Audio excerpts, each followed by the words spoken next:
Rotational dynamics. Rotational dynamics में हमारा first word है rotation. So what do you mean by rotation? Rotation मतलब क्या? किसी भी एक फिक्स्ड पॉइंट के अबाउट, ठीक है, पूरे के पूरे ऑब्जेक्ट का रोटेट होना, इसको हम बोलेंगे रोटेशन। ठीक है। अब जैसे अगर मैं ये बात करूं इस पर्टिकुलर पॉइंट के अबाउट, ये पूरा का पूरा स्काई व्हील क्या हो रहा है? रोटेट हो रहा है। And eight the same time अगर मैं इस स्काई व्हील की बकेट को ऑब्जर्व करूं तो मुझे पता चलेगा ये बकेट एक सर्कुलर पाथ में गोल गोल घूम रही है। बकेट एक सर्कुलर पाथ में घूम रही है। ठीक है। इसका मतलब bucket is performing circular motion. Circular path में रिवॉल्व हो रही है, इसको क्या बोलेंगे? Circular motion. ठीक है।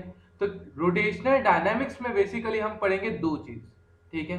एक आएगा हमारा सर्कुलर मोशन, पहला पार्ट आएगा circular motion, and second part आएगा हमारा रोटेशनल मोशन।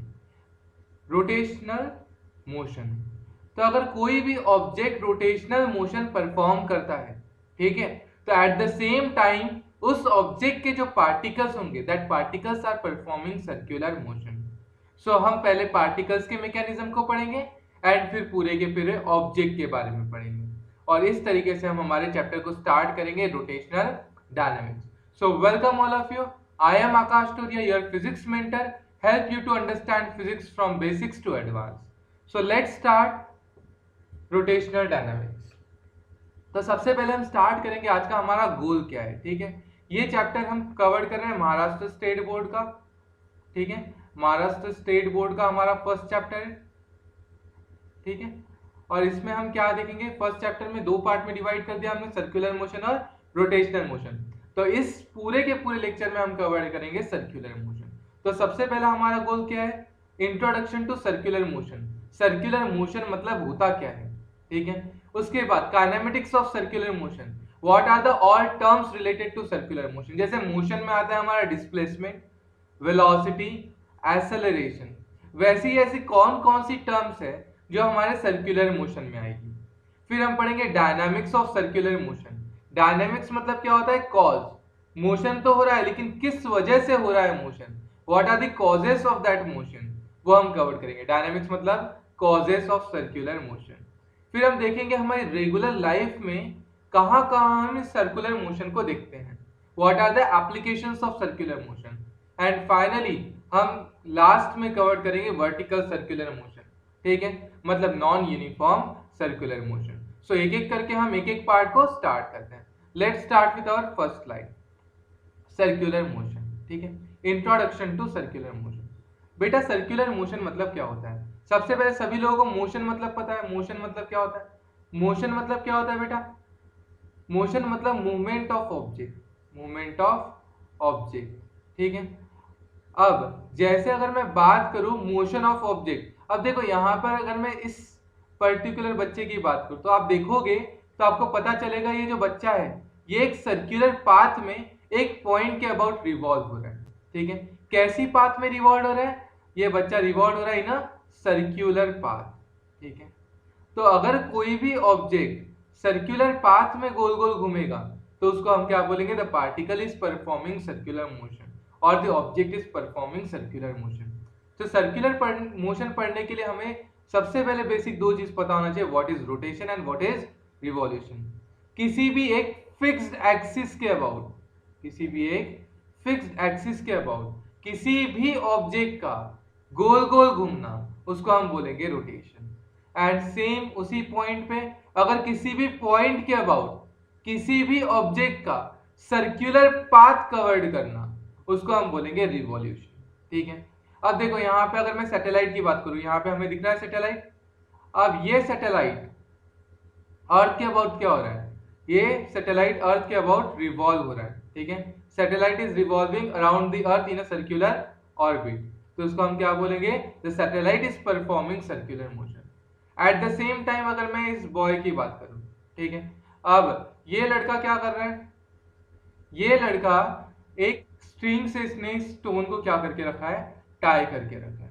ठीक है। और इस स्ट्रिंग को वो गोल गोल घुमा रहा है। ठीक है। मतलब अब पत्थर के मोशन को अगर आप देखोगे तो पत्थर क्या कर रहा है? इस सर्कुलर पाथ में रिवॉल्व हो रहा है। ठीक है। तो the stone is revolving in a circular path, ठीक है। तो इस ऑब्जेक्ट का मोशन, इस स्टोन का मोशन कैसा है? Stone is moving along the circular path, that means stone is performing circular motion. Satellite is revolving around the earth in a circular path, therefore satellite is performing circular motion. This boy is revolving around this point in a circular path, so ये लड़का भी क्या perform कर रहा है? Circular motion. तो circular motion मतलब क्या? The motion of an object along the circumference of circle. Circumference of circle मतलब ये क्या? सर्कुलर पाथ, ठीक है। किसी भी सर्कुलर पाथ में किसी भी ऑब्जेक्ट का रिवॉल्व होना उसे हम बोलेंगे सर्कुलर मोशन। और rotation along a circular path, ठीक है। अगर ऑब्जेक्ट पूरा का पूरा रोटेट हो रहा है, ठीक है, तो उसमें जो पार्टिकल होगा that particle is revolving around the axis, ठीक है। तो पार्टिकल क्या परफॉर्म करेगा? Circular motion, circular path cover करेगा। So what is circular motion? सब लोगों को क्लियर है? अगर कोई भी ऑब्जेक्ट सर्कमफरेंस ऑफ सर्कल पे चलता है या फिर सर्कुलर पाथ कवर करता है, उसको हम बोलेंगे सर्कुलर मोशन। चलो आते हैं हम कैरेक्टरिस्टिक ऑफ सर्कुलर मोशन पे। So basically what are the characteristic of circular motion? Circular motion की क्या क्या कैरेक्टरिस्टिक है? तो सबसे पहले बोला गया circular motion is an accelerated motion. Circular motion को कैसा मोशन बोला गया है? Accelerated motion. अब एक्सेलरेटेड मोशन क्यों बोलते हैं, ठीक है। एक्सेलरेटेड मोशन में सबसे पहले हमको यहाँ पे समझ में आता है एक्सेलरेटेड। एक्सेलरेटेड से एक वर्ड याद आएगा एक्सेलरेशन। क्या याद आएगा? एक्सेलरेशन। अब मुझे बता बेटा एक्सेलरेशन मतलब क्या होता है? एक्सेलरेशन मतलब change in velocity, change in velocity with respect to time, ठीक है। वेलोसिटी का चेंज होना विथ रिस्पेक्ट टू टाइम। अब ध्यान दो, अगर मैं यहाँ पे बात करूं, जब ये बच्चा क्या कर रहा था? जब ये बच्चा स्ट्रिंग से टाई हुए पत्थर को गोल गोल घुमा रहा था, तो यहाँ पे क्या हुआ? यहाँ पर जब ये मान लो अगर स्ट्रिंग से यहाँ से टूट गया तो कैसा जाएगा? इस तरह जाएगा। अब मान लो ये पत्थर घूमते हुए यहाँ पे आया होगा, ठीक है। अब मान लो अगर ये यहाँ से टूट गया तो कैसा जाएगा? यहाँ से इस तरफ जाएगा। ये पत्थर अगर यहाँ पे होता, यहाँ से अगर स्ट्रिंग ब्रेक डाउन होती तो कैसा जाता? इस तरफ जाता, ठीक है। मान लो अगर ये यहाँ पे आता और यहाँ से स्ट्रिंग कट डाउन होती तो ये कैसे आता? इस तरह जाता। मतलब हर पॉइंट पे ये कहाँ जाता? उसकी डायरेक्शन क्या हो रही है? चेंज हो रही है। ये है डायरेक्शन, ये है वेलोसिटी। ये किसकी डायरेक्शन है? Direction of velocity, direction of velocity. अब बता बेटा डायरेक्शन ऑफ वेलोसिटी कैसे दिख रही है? Direction of velocity her point पे टेंजेंट बन रही है, बदल रही है। डायरेक्शन ऑफ वेलोसिटी क्या है? टेंजेंशियल। टेंजेंशियल है that means variable, variable at every point, at every point, ठीक है, एवरी पॉइंट। कैसे बदलती है अभी अपन देखेंगे। यहाँ पे देखो दिख रहा है बेटा, वेलोसिटी कैसी है? टेंजेंशियल। मतलब पार्टिकल जहां जाएगा उसकी डायरेक्शन हर समय पे क्या हो रही है? बदल रही है। तो क्या बोलेंगे?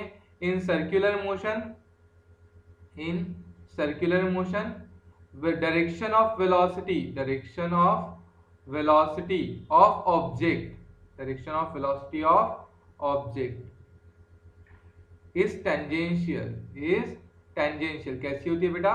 टेंजेंशियल होती है। Tangential that means change at every instant, change at every instant, ठीक है। हर टाइम पर वो क्या होगी? चेंज होगी, ठीक है। And we know change in velocity with respect to time क्या होता है? We know that change in velocity with respect to time, change in velocity with respect to time, with respect to time is acceleration।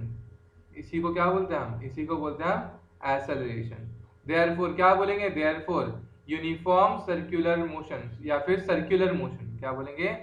Circular motion is an accelerated motion। Uniform circular motion is an accelerated motion।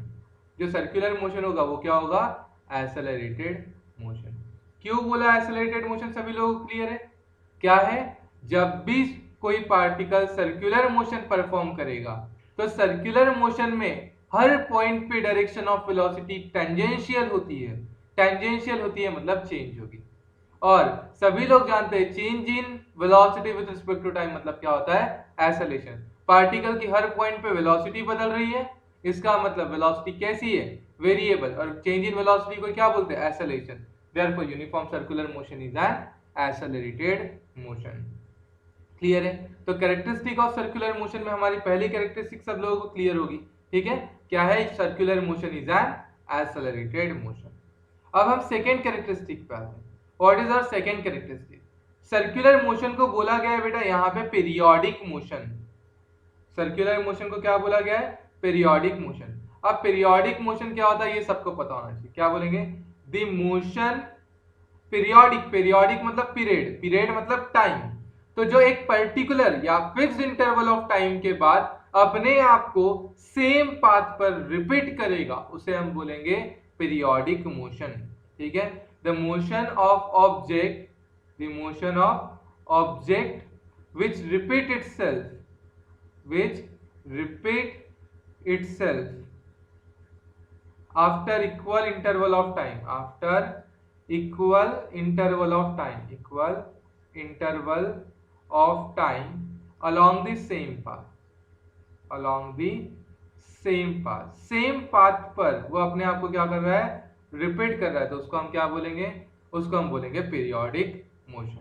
अब मुझे बताओ यहाँ पर तुमको देख के पता चलेगा कि यहाँ पर क्या हो रहा है, ये पार्टिकल अपने आप को क्या कर रहा है, सेम पाथ पे रिपीट कर रहा है। उसके लिए पाथ वेरिएबल थोड़ी ना है, वो हमेशा शुरू अगर उसने मान लो यहाँ से किया है, अगर वो यहाँ से शुरू कर रहा है t इक्वल्स टू 0 पे उसने शुरू किया और मान लो यहाँ पे आया t इक्वल्स टू 2 पे, तो एक सरकमफ्रेंस इतना डिस्टेंस कवर किया, फिर सेकेंड टाइम वही डिस्टेंस कवर कर रहा है 4 सेकेंड में।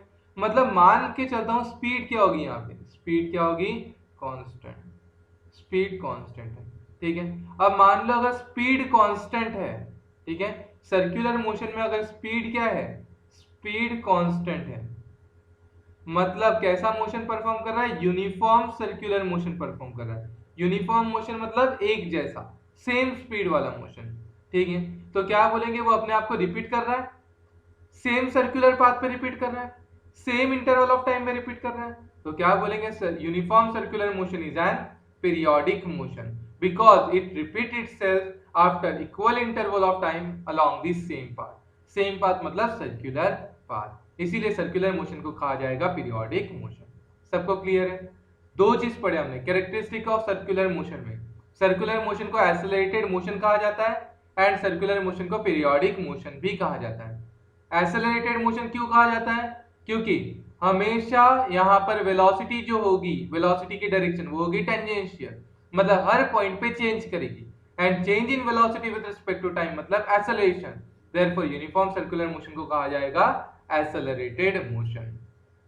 सेकेंड चीज, सर्कुलर मोशन में अगर मैं बोल रहा हूं कि स्पीड कांस्टेंट है, मतलब यूनिफॉर्म सर्कुलर मोशन है, तो वो अपने आप को सेम सर्कुलर पाथ पे रिपीट करेगा in equal interval of time. Therefore क्या बोलेंगे, the motion which repeat itself after equal interval of time is periodic motion. इसीलिए यूनिफॉर्म सर्कुलर मोशन को क्या कहेंगे हम, पीरियोडिक मोशन। ये है हमारी कैरेक्टरिस्टिक ऑफ सर्कुलर मोशन। चलो हम आगे बढ़ते हैं। अब आएंगे हम kinematics of circular motion. Circular motion की क्या क्या काइनेमेटिक्स है, इन सारी चीजों का हम स्टडी करेंगे। तो सबसे पहले देख लेते हैं हम यहाँ पे मोशन। मोशन अगर मैं लीनियर मोशन की बात करूँ, किसकी बात करूँ मैं, लीनियर मोशन, ठीक है। लीनियर मोशन में तुम लोगों ने देखा होगा, काफी सारी कैरेक्टरिस्टिक देखी होगी। तो लीनियर मोशन में क्या क्या आता है, तुम लोगों को बेसिक बेसिक चीज पता होगा। सबसे पहले अपन पढ़ते हैं डिस्टेंस एंड डिस्प्लेसमेंट। डिस्प्लेसमेंट, ठीक है, क्या पढ़ते हैं, डिस्टेंस एंड डिस्प्लेसमेंट, डिस्प्लेसमेंट और यहाँ पे डिस्टेंस। तो डिस्प्लेसमेंट अपने को पता है, डिस्प्लेसमेंट क्या होता है, displacement is the shortest path, shortest path covered by object. And distance क्या होता है, distance is the actual path covered by object. अब मुझे अगर किसी सिंबल से इनको रिप्रेजेंट करना है तो मैं कैसे रिप्रेजेंट करूंगा, वो चीज नोट कर लो, ठीक है। मैं इनको यहाँ पे ऐसे रिप्रेजेंट करूंगा। डिस्प्लेसमेंट को बोलूंगा डिस्प्लेसमेंट वेक्टर क्वांटिटी, तो एस वेक्टर, और डिस्प्लेसमेंट डिस्टेंस को मैं यहाँ पे एस से रिप्रेजेंट करूंगा। किससे रिप्रेजेंट करूंगा, एस से। डिस्टेंस को एस से, डिस्प्लेसमेंट को एस वेक्टर से। सेकेंड जो चीज हम पढ़ते हैं यहाँ पे, सेकेंड चीज क्या पढ़ते हैं हम यहाँ पे, वेलोसिटी एंड स्पीड। वेलोसिटी और यहाँ पे क्या है, स्पीड। तो वेलोसिटी क्या होती है? Velocity is displacement upon time, displacement upon time. और वेलोसिटी को रिप्रेजेंट करेंगे अपन v वेक्टर से, v vector equals to s vector by t, या छोटा सा अगर है तो ds by dt, ds by dt। Velocity को लिखूंगा ds बाय dt। वही अगर स्पीड की बात आएगी तो v को लिखूंगा मैं ds बाय dt। मतलब स्पीड क्या है? डिस्टेंस अपॉन टाइम, s मतलब डिस्टेंस और s वेक्टर मतलब डिस्प्लेसमेंट। तीसरी चीज अगर मैं रिप्रेजेंट करूं एक्सेलरेशन, तो एक्सेलरेशन को क्या बोलूंगा? ध्यान देना बेटा, एक्सेलरेशन को अगर मैं एक्सेलरेशन वेक्टर लिख रहा हूं तो यहां पे लिखूंगा dv बाय dt। क्या लिखूंगा? dv बाय dt, ठीक है। या फिर ddt एज इट इज लिखते हैं। अब यहाँ पे वेलोसिटी वेक्टर की जगह क्या लिखूंगा? वेलोसिटी वेक्टर की जगह लिखूंगा ds बाय dt। तो इसको ये हो जाएगा d2s vector by dt square, इस तरीके से भी लिखा था। लेकिन वही अगर मैं एक्सेलरेशन का मैग्नीट्यूड लिख रहा हूं तो एक्सेलरेशन के मैग्नीट्यूड को क्या लिखूंगा? d dv बाय dt, या फिर इसको ऐसे भी लिख सकते हैं d magnitude of velocity upon dt। ये हो गया हमारा मैग्नीट्यूड ऑफ एक्सेलरेशन। ये सब हम मैग्नीट्यूड में बात कर रहे थे, और ये लिख रहे थे हम magnitude plus direction, magnitude plus direction. अब सभी लोग जानते हैं बेटा स्केलर क्वांटिटी क्या होती है। यहाँ पे जो मैंने लिखा सिर्फ magnitude, only magnitude, only magnitude वाली कौन सी क्वांटिटी थी? ये थी हमारी स्केलर क्वांटिटी। डिस्टेंस, स्पीड और एक्सेलरेशन को अगर मैंने ऐसा लिखा तो ये मैग्नीट्यूड है, ठीक है। और ये सब मैग्नीट्यूड प्लस डायरेक्शन वाली हमारी कौन सी क्वांटिटी थी? ये थी हमारी वेक्टर क्वांटिटी। सबको क्लियर है? ठीक है। Displacement, shortest path covered by an object, velocity, displacement with respect to time या rate of change of displacement with respect to time, acceleration, rate of change of velocity with respect to time, ये सब vector है। अब मैं अगर magnitude की बात करूं तो डिस्प्लेसमेंट का मैग्नीट्यूड डिस्टेंस, वेलोसिटी, वेलोसिटी को क्या बोलूंगा? वेलोसिटी क्या है? v equal to ds by dt, मतलब distance upon time, rate of change of distance with respect to time. और एक्सेलरेशन का मैग्नीट्यूड लिखना है तो dv बाय dt और ddt of magnitude of v। Clear है? अब ये हो गए हमारे लीनियर मोशन के काइनेमेटिक्स। वैसे ही हमको अब किसके बारे में पढ़ना है? Kinematics of circular motion. तो अब हम पढ़ेंगे सर्कुलर मोशन की काइनेमेटिक्स। तो यहाँ पे जैसे बेटा डिस्प्लेसमेंट आया था, यहाँ पे आएगा एंगुलर डिस्प्लेसमेंट। यहाँ की काइनेमेटिक्स में पहला आएगा रेडियस वेक्टर, पहला क्या आएगा? Radius vector. और इसी को बोलते हैं हम पोजीशन वेक्टर। क्या बोलते हैं? पोजीशन वेक्टर, रेडियस वेक्टर और पोजीशन वेक्टर। चलो देखते हैं क्या होता है रेडियस वेक्टर या फिर पोजीशन वेक्टर। ठीक है, एक सेकेंड देख लेते हैं रेडियस वेक्टर क्या होता है। रेडियस वेक्टर और पोजीशन वेक्टर, बेटा जो वेक्टर मतलब क्या करेगा? कोई पार्टिकल की डायरेक्शन दिखाएगा, जैसे O से P के तरफ पार्टिकल अभी कहाँ है? P पॉइंट पे, तो OP वेक्टर है, OP वेक्टर। इसी को हम P वेक्टर भी बोलते हैं पोजीशन, या इसी को हम बोलेंगे R वेक्टर, रेडियस पे है तो रेडियस वेक्टर। और इसी को हम क्या बोलेंगे? ये क्या बता रहा है? क्या बता रहा है? Position of particle, position of particle. तो ऐसा वेक्टर जो हमको क्या बताएगा? Which is along the radius, vector along the radius, vector along the radius and gives us idea about position of particle, and gives us idea about position of particle, position of particle। तो उसको हम क्या बोलेंगे? Position vector. ठीक है, position of particle performing circular motion, जो क्या perform कर रहा है? Circular motion. तो रेडियस वेक्टर को क्या बोलेंगे अपन? ऐसा vector, vector along the radius and which gives us idea about the position of the particle which is performing circular motion. जैसे यहाँ पे ओपी वेक्टर, ये भी रेडियस वेक्टर है और इसी को हम पोजीशन वेक्टर बोलेंगे। ठीक है, जो क्या बता रहा था हमको? Position of particle at point P. ये दूसरा रेडियस वेक्टर है, इसको हम बोलेंगे R2, नाम देता हूँ इसको R2। ये भी पोजीशन वेक्टर है, ये भी पोजीशन वेक्टर है। क्लियर है? पोजीशन वेक्टर क्या होता है? सेकेंड चीज जो हम पढ़ेंगे, सेकेंड पढ़ेंगे हम एंगुलर डिस्प्लेसमेंट। अपन यहाँ पे था डिस्प्लेसमेंट, यहाँ पे पढ़ेंगे हम एंगुलर डिस्प्लेसमेंट। ठीक है, उसके बाद हम पढ़ेंगे काइनेमेटिक्स में थर्ड पढ़ेंगे एंगुलर जैसे लीनियर था यहाँ पे था एंगुलर वेलोसिटी, ठीक है।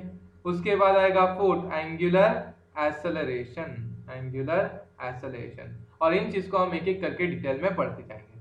तो पहला आएगा एंगुलर डिस्प्लेसमेंट, इसको बोलेंगे हम थीटा। एंगुलर वेलोसिटी इसको रिप्रेजेंट करेंगे ओमेगा, एंड एंगुलर एक्सेलरेशन इसको रिप्रेजेंट करेंगे अल्फा, एंड रेडियस वेक्टर इसको रिप्रेजेंट करेंगे आर से। सभी लोगों को क्लियर है? What are the basic kinematics of circular motion? Circular motion में बेसिक काइनेमेटिक्स में क्या क्या आएगा? पहला आएगा पोजीशन वेक्टर, फिर जैसे लीनियर मोशन में आता है डिस्प्लेसमेंट s, वैसे आएगा यहाँ एंगुलर डिस्प्लेसमेंट थीटा। जैसे आता है लीनियर वेलोसिटी v, यहाँ पे आएगी एंगुलर वेलोसिटी ओमेगा। और जैसे यहाँ वहां पे आता है वहां पे आता है लीनियर एक्सेलरेशन, यहाँ पे आएगा एंगुलर एक्सेलरेशन। एंड नोट करना बेटा यहाँ पे ये जो क्वांटिटीज है theta, omega and alpha, this are axial vector. ये कैसे वेक्टर है? Axial vector. ये रहेंगे एक्सिस के अलोंग, ठीक है। अभी जैसे जैसे अपन आगे पढ़ेंगे वैसे वैसे अपन देखेंगे, ठीक है। ये कौन से वेक्टर है? एक्सियल वेक्टर है, ठीक है। तो कितनी चीजें काइनेमेटिक्स में? एक position vector, second angular displacement, third angular velocity, fourth angular acceleration. चलो पढ़ते हैं हम फर्स्ट क्वांटिटी से, वो है हमारा एंगुलर डिस्प्लेसमेंट। किसके बारे में पढ़ेंगे हम? एंगुलर डिस्प्लेसमेंट, ठीक है। पहली क्वांटिटी है हमारे पास एंगुलर डिस्प्लेसमेंट। तो बेटा एंगुलर डिस्प्लेसमेंट को किससे रिप्रेजेंट करते हैं हम? Theta. Theta is the angular displacement. और एंगुलर डिस्प्लेसमेंट को कैसा बोला? देखो, जब पार्टिकल ए से बी पे गया, जब पार्टिकल ए से बी पे गया तो यहाँ पे ये क्या हुआ उसका? ये हो गया उसका शॉर्टेस्ट डिस्टेंस जो उसने कवर किया, और ये हो गया उसका डिस्टेंस, ये हो गया डिस्टेंस, और ये हो गया उसका डिस्प्लेसमेंट। लेकिन जब पार्टिकल ए से बी पे गया तो देखो यहाँ पर अगर कोई सेंटर पे खड़ा होके देख रहा है तो पहले ऐसा देख रहा था, अब ऐसा देख रहा है, मतलब उसने एक एंगल कवर किया। किसने? ये जो रेडियस वेक्टर है, पोजीशन वेक्टर है, पोजीशन वेक्टर ने क्या कवर किया? एक एंगल कवर किया, ठीक है। तो क्या बोलेंगे? Angle made by position vector, angle made by position vector when particle changes its position. Particle A से बी पे गया तो रेडियस वेक्टर या पोजीशन वेक्टर ने जो एंगल बनाया उसको हम बोलेंगे एंगुलर डिस्प्लेसमेंट, ठीक है। तो क्या बोलेंगे? What is angular displacement? Angular displacement is the angle made by the position vector when particle changes its position. Particle जब एक पॉइंट से दूसरे पॉइंट पे जाएगा तो एट द सेंटर जो रेडियस है, रेडियस वेक्टर है या पोजीशन वेक्टर है, वो क्या कवर करेगा? एक एंगल कवर करेगा। और उस एंगल को हम क्या बोलेंगे? उस एंगल को हम बोलेंगे एंगुलर डिस्प्लेसमेंट। इस एंगल को बोलेंगे हम एंगुलर डिस्प्लेसमेंट, ठीक है। अब देखो बेटा, ये हो गया हमारा एंगुलर डिस्प्लेसमेंट। अब सब लोग जानते हैं एंगुलर डिस्प्लेसमेंट क्या है। एंगुलर डिस्प्लेसमेंट मतलब कुछ नहीं है, एक एंगल है जिसको रिप्रेजेंट करेंगे थीटा से। अब इसका एसआई यूनिट की बात करो, बोले बेटा एंगल का यूनिट क्या होता है? एंगल का यूनिट होता है रेडियन। एंगल का यूनिट क्या होता है? रेडियन। तो एसआई यूनिट क्या है बेटा? इसका रेडियन, ठीक है। और डायमेंशन तो बेटा याद रखना, इसका कोई डायमेंशन नहीं है, रेडियन के कोई भी डायमेंशन नहीं है। इसको लिखूंगा m0 l0 t0, ठीक है। ऐसा बोलेंगे radian is dimensionless quantity, dimensionless unit, dimensionless unit. इसका कोई डायमेंशन नहीं है, यूनिट है लेकिन डायमेंशन नहीं है। क्लियर है? चलो अब मुझे एक बात बताओ, अगर मान लो कोई भी पार्टिकल एक रिवॉल्यूशन कवर कर रहा है, ठीक है। अगर कोई पार्टिकल क्या कवर कर रहा है? एक रिवॉल्यूशन कवर कर, तो एक रिवॉल्यूशन में जब पार्टिकल एक रिवॉल्यूशन कवर करेगा, मतलब ए पॉइंट से शुरू किया और ए पॉइंट पे रिटर्न आया, तो बोलो कितना एंगल कवर किया? कितना एंगल कवर किया? एंगल कवर किया उसने 2 पाई। कितना? 2 पाई रेडियन। मान लो अगर उसने 2 रिवॉल्यूशन कवर किए होते तो 2 रिवॉल्यूशन में उसने कितना एंगल कवर किया होता? पहले रिवॉल्यूशन में 2 पाई, सेकेंड रिवॉल्यूशन में फिर से 2 पाई, मतलब कितना? 4 पाई, मतलब 2 पाई इंटू 2 मतलब 4 पाई रेडियन। क्लियर है? सेम अगर वही मैंने बोला था 3 रिवॉल्यूशन कवर किए तो 3 रिवॉल्यूशन में क्या होता? 2 पाई इंटू 3 रेडियन, ठीक है, मतलब 6 पाई रेडियन। अब सेम ऐसे ही अगर मैं बात करते गया, अगर कोई ऑब्जेक्ट n रिवॉल्यूशन कर रहा है, कोई पार्टिकल n रिवॉल्यूशन कर रहा है, तो n रिवॉल्यूशन करेगा तो कितना एंगुलर डिस्प्लेसमेंट होगा, थीटा कितना होगा, क्या बोलोगे, 2 पाई, और कितने रिवॉल्यूशन, n रिवॉल्यूशन, तो 2 पाई इंटू n रेडियन। तो थीटा का हमारा एक फॉर्मूला बनेगा, theta equals to 2 pi n, where n is number of revolution, n is number of revolution. Clear है? तो थीटा का यूनिट यहाँ पे क्या क्या चीज याद रखना है, what is angular displacement, angular displacement is the angle made by position vector when particle changes its position, जब पार्टिकल क्या करेगा, अपनी पोजीशन को चेंज करेगा। ठीक है, सेकेंड चीज, किस मतलब लेटर से डिनोट करते हैं इसको, थीटा। ठीक है, एंगुलर डिस्प्लेसमेंट को रिप्रेजेंट करेंगे थीटा से। ऐसा यूनिट क्या है, ऐसा यूनिट है रेडियन। डायमेंशन क्या है, डायमेंशन नहीं है। ठीक है, और उसके बाद लास्ट में रेडियन का डायमेंशन होता है क्या, नहीं, radian is a dimensionless unit, या angular displacement is dimensionless quantity. एक रिवॉल्यूशन कर रहा है, कवर्ड कर रहा है 2 पाई रेडियन, दो रिवॉल्यूशन कर रहा है, कवर्ड कर रहा है 2 पाई इंटू 2 मतलब 4 पाई रेडियन, तीन रिवॉल्यूशन कवर्ड कर रहा है मतलब 2 पाई इंटू 3 मतलब 6 पाई रेडियन। वैसे ही जब n रिवॉल्यूशन करेगा तो क्या आएगा, theta equal to 2 pi into n, that means 2 pi, theta equal to 2 pi into n, ये हो गया इतने रिवॉल्यूशन। ठीक है, n रिवॉल्यूशन करेगा तो कितना एंगुलर डिस्प्लेसमेंट होगा, theta equal to 2 pi n, where n is the number of revolution। ठीक है, अब यहां पर एक और चीज है बेटा, इसकी डायरेक्शन क्या बोलेंगे, ये जो एंगुलर डिस्प्लेसमेंट है, angular displacement is a axial vector, शुरुआत में ही बताया कैसा वेक्टर है, एक्सियल वेक्टर है। ठीक है, वेक्टर क्वांटिटी है लेकिन कैसा वेक्टर है, एक्सियल। अब आप लोगों को दिख रहा होगा सर्कल ऐसा कवर्ड कर रहा है और एक्सिस ऊपर की तरफ आ रही है, सर्कल ऐसा कवर्ड कर रहा है और एक्सिस किस तरफ आ रही है, ऊपर की तरफ आ रही है। क्लियर है? ठीक है, अब मुझे एक बात बताओ, यहाँ पर अगर सर्कल इस तरीके से कवर्ड कर रहा है और एक्सिस ऊपर की तरफ आ रही है तो इसको क्या बोलेंगे, एक्सियल वेक्टर। अब पार्टिकल ए से बी पे गया, इसकी डायरेक्शन कैसी होगी, ऊपर होगी कि नीचे होगी, अलोंग दी एक्सिस होगी लेकिन ऊपर होगी कि नीचे होगी।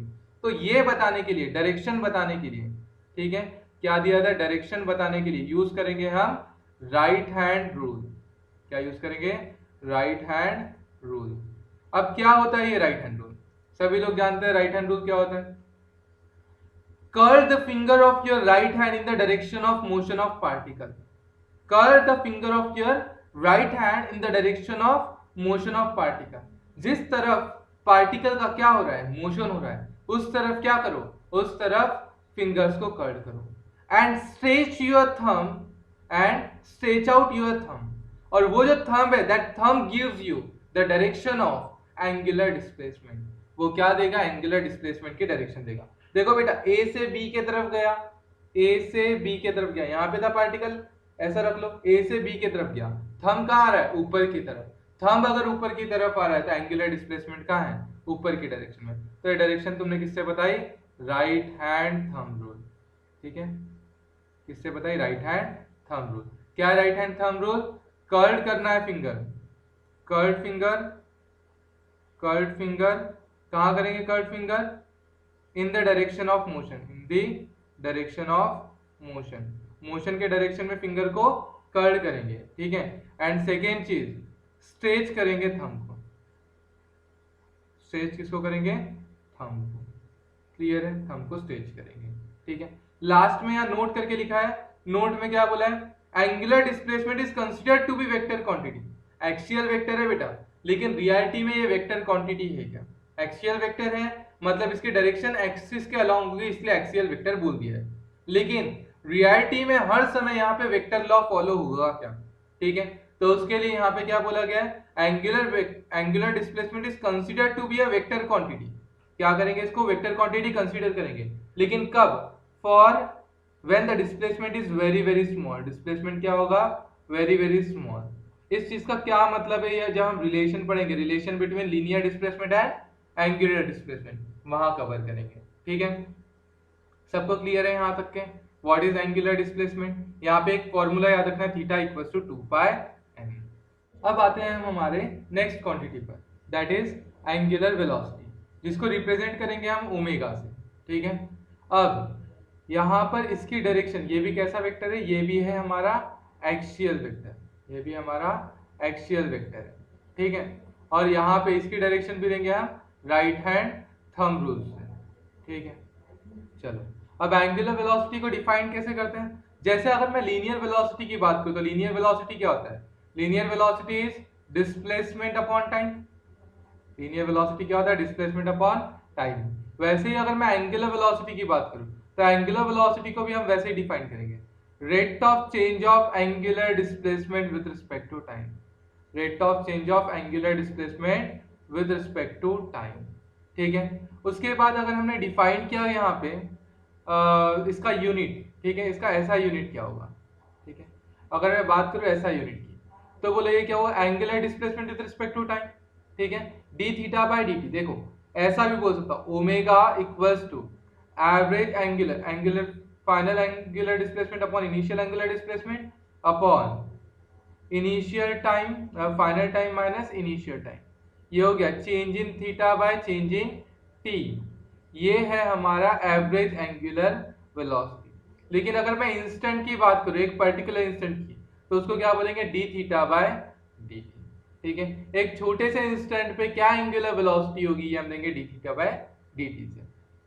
अब अगर मैं यहाँ की बात करूं डेल्टा थीटा, मतलब एंगुलर डिस्प्लेसमेंट कितना हुआ, एंगुलर डिस्प्लेसमेंट कितना हुआ हम लोग जानते हैं, थीटा की वैल्यू क्या होती है 2 पाई एन, तो यहाँ पे हम इसका फॉर्मूला ये भी लिख सकते हैं 2 पाई एन बाय टी, ठीक है।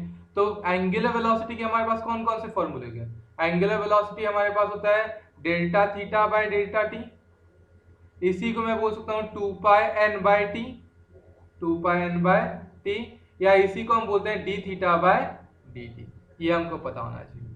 अब मुझे बताओ अगर मैं इसके एसआई यूनिट की बात करूं तो डी थीटा मतलब क्या, एंगुलर डिस्प्लेसमेंट, एंगुलर डिस्प्लेसमेंट का unit radian upon time, time का यूनिट क्या सेकेंड, तो एसआई यूनिट क्या बन गया इसका, रेडियन पर सेकेंड। अब अगर मैं डायमेंशंस की बात करूं, अगर मैं इसके डायमेंशन की बात करूं तो डायमेंशन क्या आएंगे, डायमेंशन आएगा एम एल टी। अब मास भी जीरो, एल भी जीरो। अब अगर मैं टाइम की बात करूं तो यहाँ पे सेकेंड नीचे है, सेकेंड का पावर क्या है 1, ऊपर जाएगा तो सेकेंड का पावर क्या होगा -1, तो टी का पावर -1। इसके डायमेंशन होंगे m0 l0 टी का पावर -1। क्लियर है यहाँ तक के।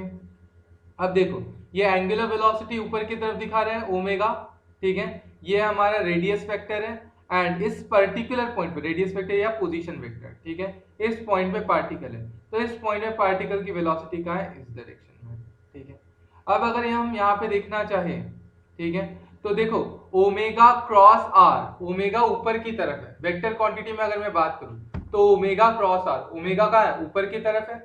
अगर मैं आर की तरफ आऊं, ठीक है, अगर मैं वेक्टर प्रोडक्ट के अकॉर्डिंगली लगाओ तो ओमेगा क्रॉस आर, ओमेगा ऊपर की तरफ आर इस तरफ, ओमेगा क्रॉस आर अगर मैं करने लगूं तो वेलोसिटी की डायरेक्शन ऐसी आ रही है, ठीक है।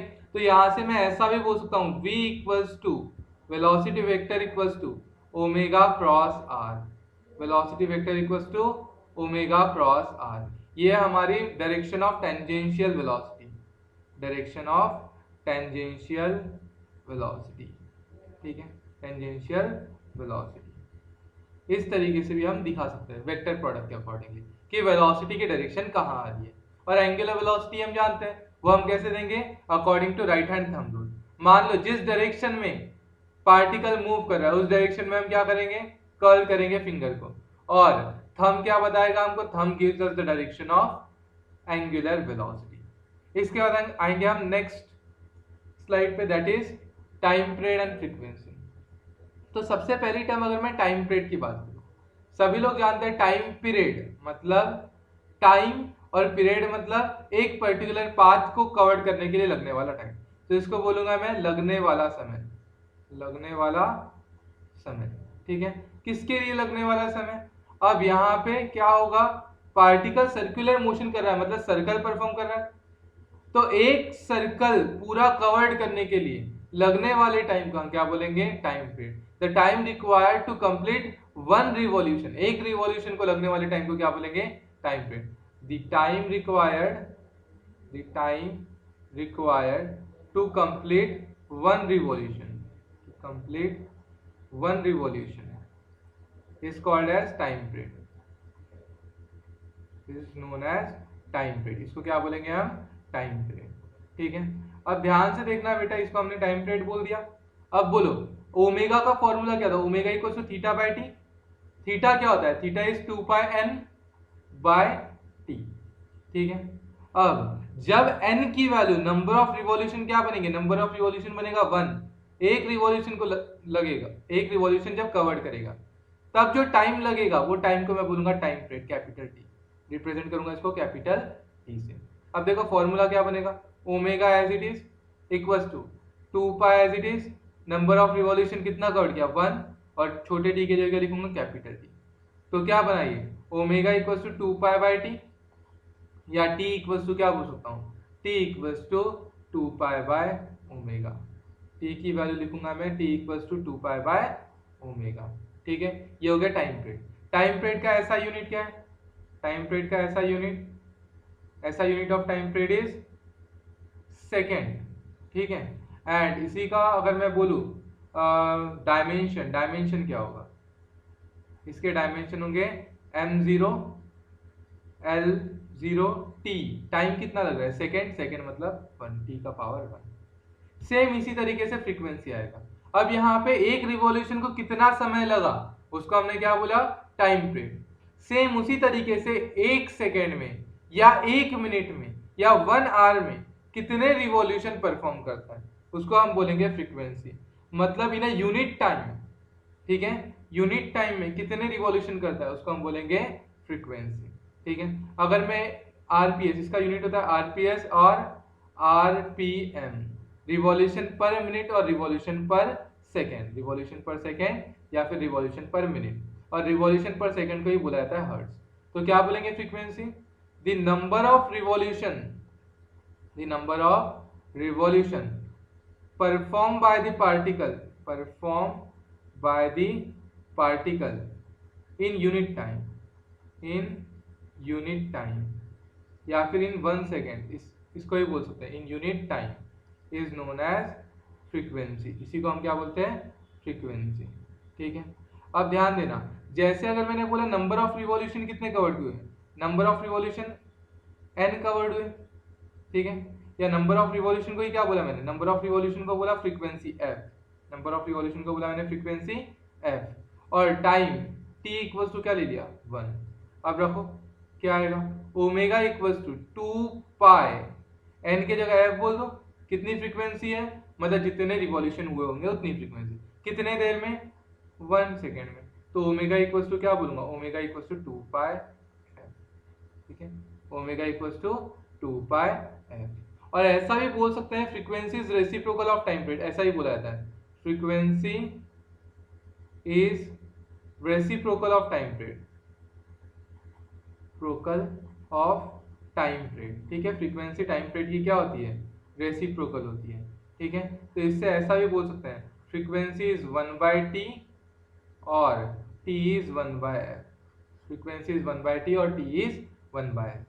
क्लियर है? तो टाइम पीरियड क्या होता है, फ्रीक्वेंसी क्या होता है?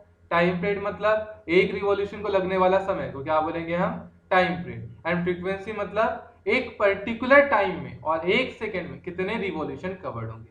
ठीक है, तो अगर मैं फ्रीक्वेंसी मुझे निकालना है तो frequency equals to omega by 2 पाई।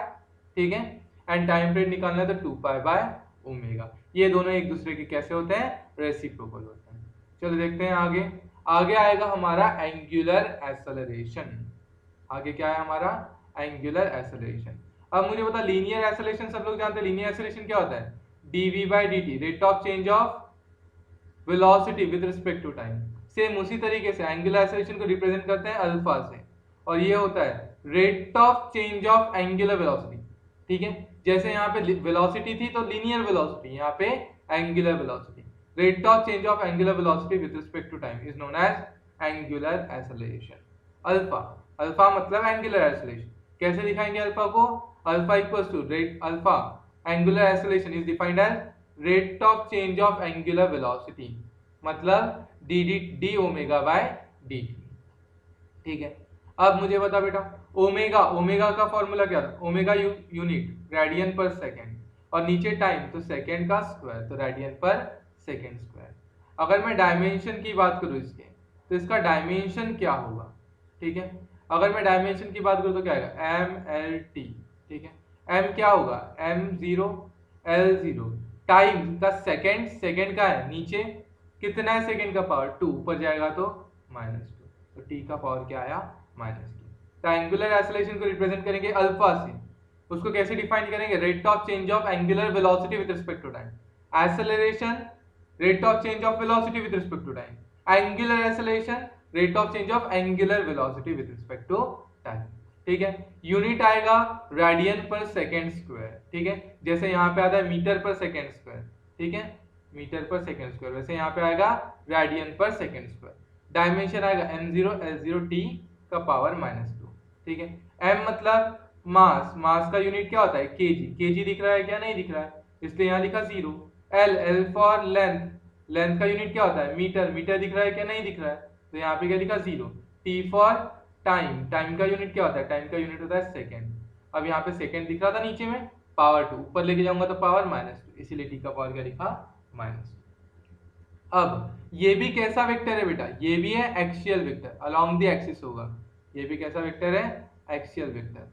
लेकिन अब इसकी डायरेक्शन जब बताना है तो डायरेक्शन कैसे बताओगे, इसके बारे में सोचना है। मुझे एक बात बताओ, अगर स्पीड बढ़ रही है, स्पीड बढ़ रही है, अगर ऑब्जेक्ट की स्पीड बढ़ रही है, तो एक्सेलरेशन सेम डायरेक्शन में है कि अपोजिट डायरेक्शन में, ठीक है। जिस डायरेक्शन में, मान लो अगर ये व्हीकल है, ठीक है, व्हीकल है, ये व्हीकल, ठीक है, इस डायरेक्शन में जा रहा था, ठीक है, समझ लो कितने से, 50 किलोमीटर पर आवर की स्पीड से। अब अगर कोई इसको रोकने की कोशिश करे, ठीक है, कोई अगर इसको रोकने की कोशिश करे, मतलब इस तरफ फोर्स लगा है, ठीक है, तो इसका क्या होगा, एक्सेलरेट करेगी या रिटार्ड करेगी, रोक रहे हैं हम, तो ये यहाँ पे क्या होगा, रिटार्डेशन होगा, ठीक है।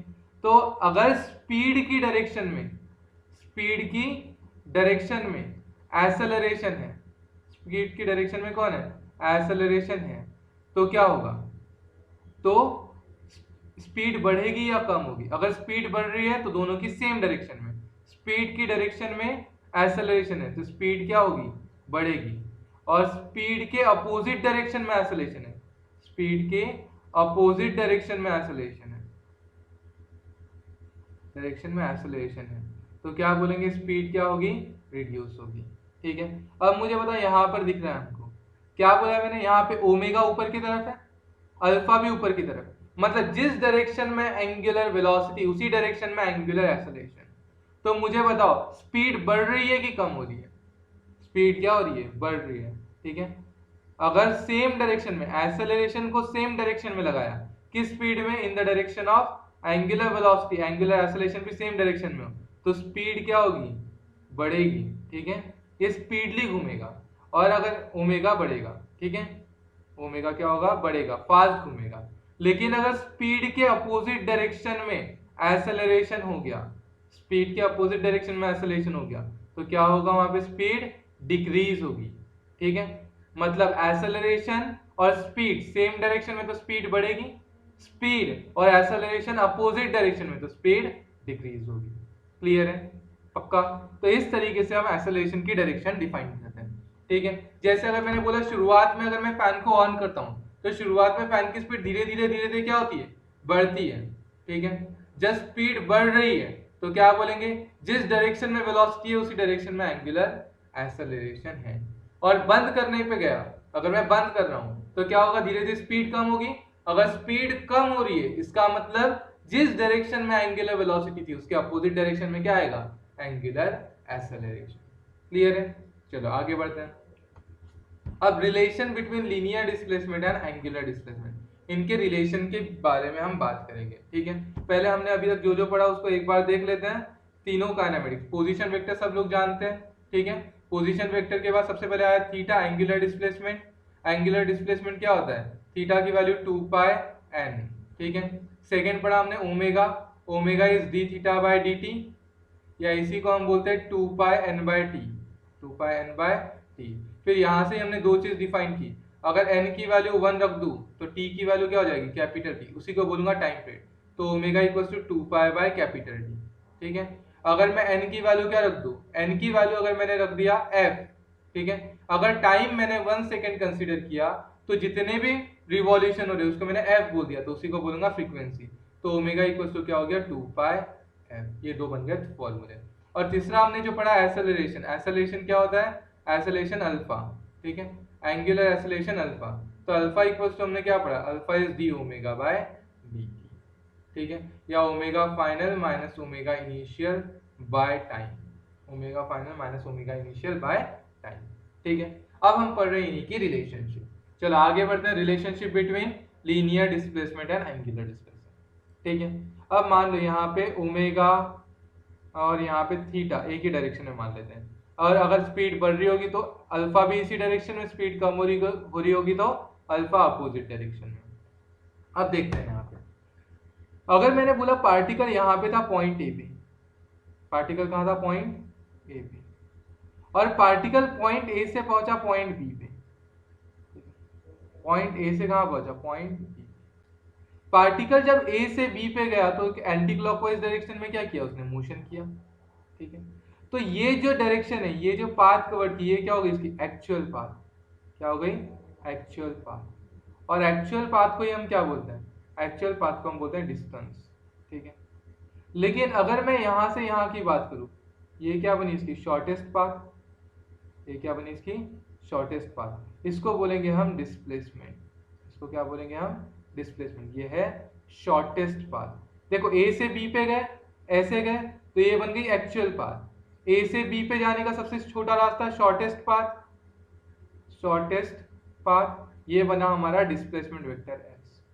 ये रेडियस वेक्टर r1, इसको बोलता हूँ रेडियस वेक्टर r2। क्लियर है सबको? चलो अब अगर मैं यहाँ पे एक छोटा सा फॉर्मूला बोलूं, अगर पार्टिकल ए से बी पे मूव किया तो इस रेडियस वेक्टर के बीच में एक एंगल बना, वो एंगल को बोलूंगा मैं theta, that is angular displacement, ठीक है। Theta is angular displacement, angle made by the position vector when particle moves from one point two another point. ये बना हमारा एंगुलर डिस्प्लेसमेंट। अब सोच के बताओ बेटा, सेंट्रल एंगल, सेंटर पे बना हुआ एंगल हमको पता है, सेंट्रल एंगल वी हैव, ठीक है, एक फॉर्मूला पता है हमको, central angle, central angle equals to क्या होता है, arc upon radius, central angle equals to arc upon radius. अब सेंट्रल एंगल की अगर मैं बात करूं तो यहाँ पे सेंट्रल एंगल कौन है, ठीक है, सेंट्रल एंगल कौन है, ये थीटा, थीटा क्या बना सेंट्रल एंगल। आर्क, आर्क कौन है, डिस्प्लेसमेंट की डिस्टेंस कौन है, एक्चुअल पाथ डिस्टेंस एस, और नीचे क्या लिखूंगा रेडियस आर। तो ऐसा बोल दो s equals to theta in theta r, s equals to theta into are. अब एस क्या है, डिस्टेंस था, थीटा क्या है, एंगुलर डिस्प्लेसमेंट, आर क्या है, रेडियस वेक्टर, और ये किसकी बात कर रहे हैं, मैग्नीट्यूड, ठीक है। तो लीनियर डिस्टेंस और एंगुलर डिस्प्लेसमेंट दोनों के बीच का रिलेशन समझ में आया, ये मैग्नीट्यूड की बात है। अब देखो, अब अगर मैं बात करूं यहां पर वेक्टर क्वांटिटी की, तो ध्यान से देखना, ठीक है। जैसे अगर मैं बोलूं ये है हमारा थीटा, ठीक है, ये है हमारा यहाँ पे थीटा, दिख रहा है थीटा, और ये है आर रेडियस वेक्टर। अब थीटा क्रॉस आर करो, थीटा क्रॉस आर, तो तुमको जो डायरेक्शन मिलेगी वो डायरेक्शन किसकी मिल रही है, देखो थीटा क्रॉस आर, वो डायरेक्शन हमको किसकी मिल रही है, डिस्प्लेसमेंट की।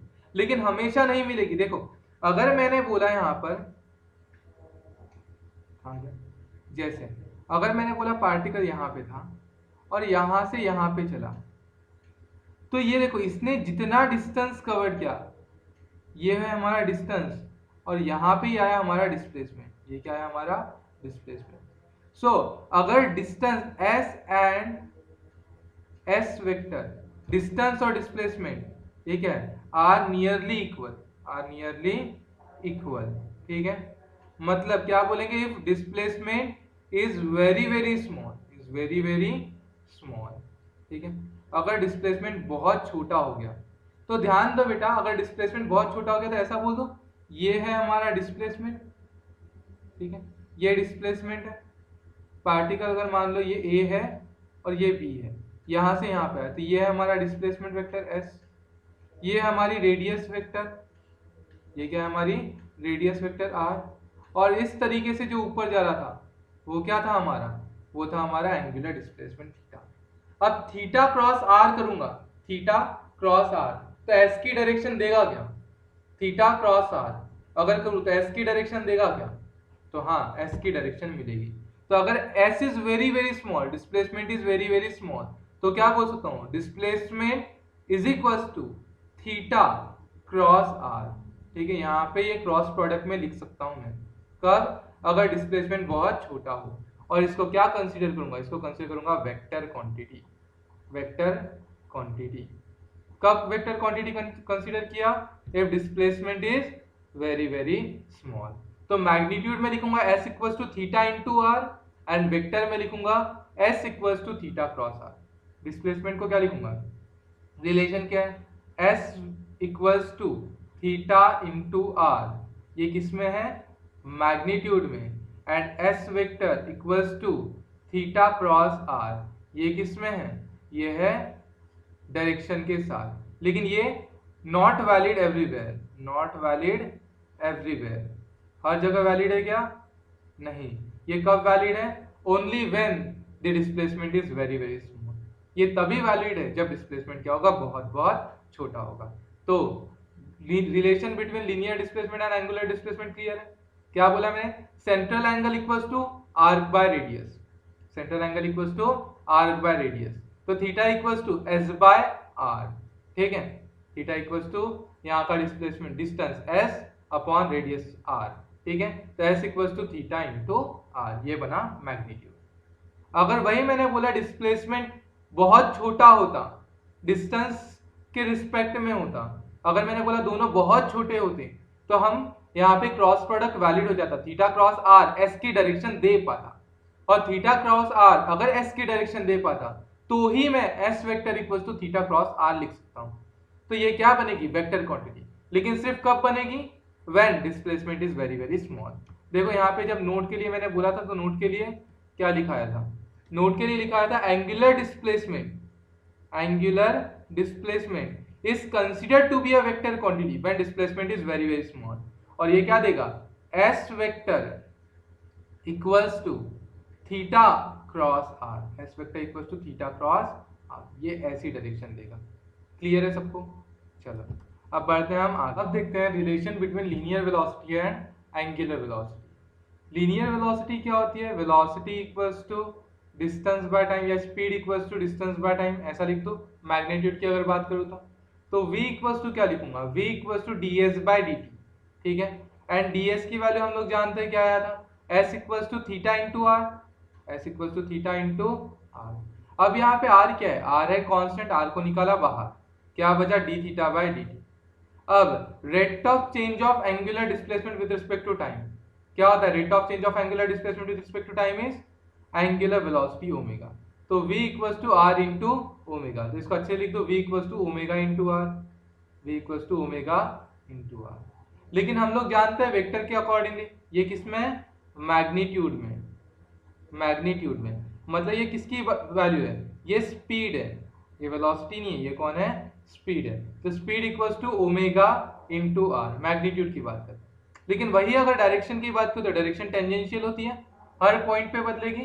तो टेंजेंशियल हम कैसे बताएंगे, हमको पता है अगर मैं क्रॉस प्रोडक्ट करूं तो v किस डायरेक्शन, सॉरी ओमेगा किस डायरेक्शन में, ऊपर के डायरेक्शन में, ओमेगा क्रॉस आर, ओमेगा के तरफ हाथ रखो, क्रॉस आर मतलब कर्ल करो फिंगर को आर की तरफ, तो हमको v की डायरेक्शन मिल रही है। मतलब यहाँ क्रॉस प्रोडक्ट वैलिड है, a क्रॉस b जैसे निकालते हैं, a के ऊपर हाथ रखो, b के तरफ उंगलियां घुमाओ, ठीक है, तो तुमको मिलेगी direction of a cross b। वैसे ही ओमेगा के तरफ हाथ रखो, r के तरफ उंगलियां घुमाओ, ओमेगा क्रॉस r तुमको क्या देगा, वेलोसिटी। तो वेलोसिटी वेक्टर इक्वल्स टू क्या बोलूंगा, velocity vector equals to omega cross r। ठीक है, ये क्या है, ये डायरेक्शन इन वेक्टर फॉर्म, ये क्या है, इन वेक्टर फॉर्म। ठीक है, और यही बताता है ये जो वेलोसिटी है, ये वेलोसिटी इज टेंजेंशियल, वेलोसिटी क्या है, टेंजेंशियल है। क्लियर है, ये है हमारा रिलेशन। तो हम लोगों को याद रखना है क्या क्या रिलेशन है हमारे पास। अगर मैं डिस्टेंस की बात करूं, s इक्वल्स टू क्या लिखूंगा, थीटा इंटू आर। ठीक है, और यहाँ पे S vector equals to theta cross R, लेकिन नॉट वैलिड एवरीवेयर। ये क्या है? Not valid everywhere, not valid everywhere. ठीक है, ये सिर्फ कहाँ वैलिड है?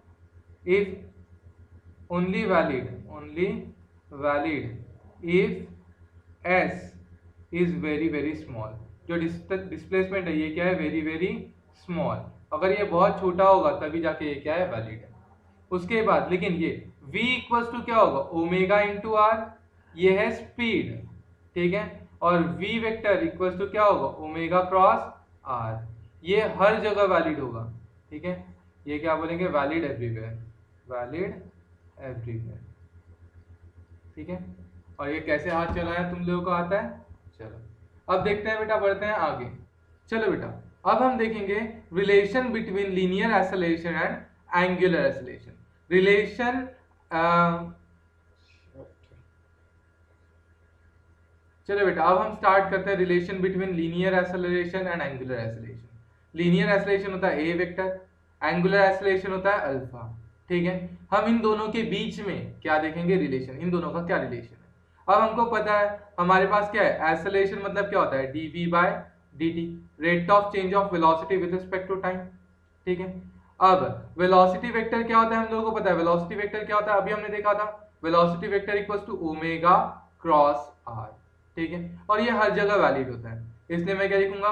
डी ऑफ वेलोसिटी की जगह लिखूंगा ओमेगा क्रॉस आर। अब यहाँ पे लगाएंगे हम प्रोडक्ट रूल। अब सब लोग जानते हैं प्रोडक्ट रूल क्या होता है? डेरिवेटिव ऑफ फर्स्ट टर्म और यहाँ पे सेकेंड टर्म, अगर मैं ऐसा लिख दूं तो क्या आएगा? First term derivative of second term plus second term derivative of first term. ठीक है, एक बार मैं b को डिफरेंशिएट करूंगा a को कांस्टेंट रख के, और एक बार मैं a को डिफरेंशिएट करूंगा b को कांस्टेंट रख के। इसको हम क्या बोलते हैं? Product rule. ठीक है, तो ये प्रोडक्ट रूल अभी हम अप्लाई करेंगे। ठीक है, यहाँ पे अगर प्रोडक्ट रूल लगा रहा हूं तो बोलो क्या किया मैंने? r को एज इट इज रखा। ठीक है, डिफरेंशिएट किया ओमेगा को, D omega by D T. ठीक है, first term as it is, derivative of second term, plus यहाँ पे क्या किया मैंने? सेकेंड टर्म को एज इट इज रखा, मतलब ओमेगा को एज इट इज रखा। ठीक है, और डिफरेंशिएट किया आर को, D R by D T.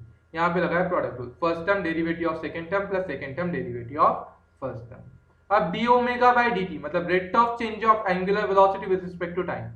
Rate of change of angular velocity with respect to time क्या होता है बेटा? ये होता है हमारा अल्फा। ठीक है, अल्फा क्रॉस आर, इसको क्या बोलेंगे? अल्फा क्रॉस आर, प्लस यहाँ पे ये जो ओमेगा वेक्टर है, ओमेगा को एज इट इज लिख देता हूं, क्रॉस यहाँ पे आएगा D R by D T. D R by D T मतलब क्या? अगर मैं बोलूं पार्टिकल शुरुआत में ए पॉइंट पे था, यहाँ पे रेडियस वेक्टर आर है, उसके बाद पार्टिकल कहाँ गया? पार्टिकल पॉइंट बी पे गया, इस पॉइंट पे रेडियस वेक्टर क्या था? r2, या पोजीशन वेक्टर क्या था? r2, और ये क्या है? ये हमारा डिस्प्लेसमेंट वेक्टर। अब अगर मैं बात करूं डिस्प्लेसमेंट वेक्टर की, तो डिस्प्लेसमेंट क्या होगा? कोई बताएगा डिस्प्लेसमेंट? पार्टिकल a से b पे गया, ये डिस्प्लेसमेंट वेक्टर है। तो a से b पे जाने का दूसरा रास्ता, a से b पे जाने का दूसरा रास्ता इस तरह जाएगा, ऐसे, फिर इस तरफ ऐसे, a से o पे जाएगा, o से b पे जाएगा। a से o पे मतलब r1 की डायरेक्शन में कि opposite to r1? Opposite to r1, तो इसको लिखूंगा मैं माइनस r1। क्या लिखूंगा? Minus r1 vector. ठीक है, फिर o से b पे जाएगा, तो o से b पे जाएगा मतलब अलोंग दी r2 वेक्टर, मतलब सेम डायरेक्शन में, तो इसको लिखूंगा r2 वेक्टर। अब s वेक्टर को ही मैंने लिखा r2 minus r1, and r2 minus r1 मतलब क्या? r2 माइनस r1 मतलब क्या? Change in r, and change in r को बोला मैंने dr वेक्टर। तो इसी को मैं डिस्प्लेसमेंट बोल सकता हूँ, dr को मैं क्या बोल सकता हूँ? Displacement, and rate of change of displacement with respect to time is velocity. तो ये क्या है बेटा? Velocity vector. तो यहाँ पे एक्सेलरेशन वेक्टर को हमने इस तरीके से दिया, a vector equals to alpha cross r plus omega cross v। Clear है बेटा? अब यहाँ पे हम देखेंगे, ठीक है, जैसे यहाँ पे मैंने इसको लिखा अल्फा क्रॉस r, ये अल्फा क्रॉस r को बोला जाएगा at, that is tangential component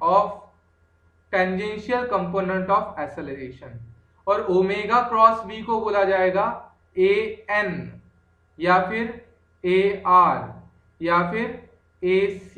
ठीक है, इनमें से तुम कुछ भी बोल सकते हो, ए एन मतलब नॉर्मल, या फिर उसी को तुम बोल सकते हो A R that is radial acceleration, या फिर उसी को बोल सकते हो तुम A C that is centripetal acceleration.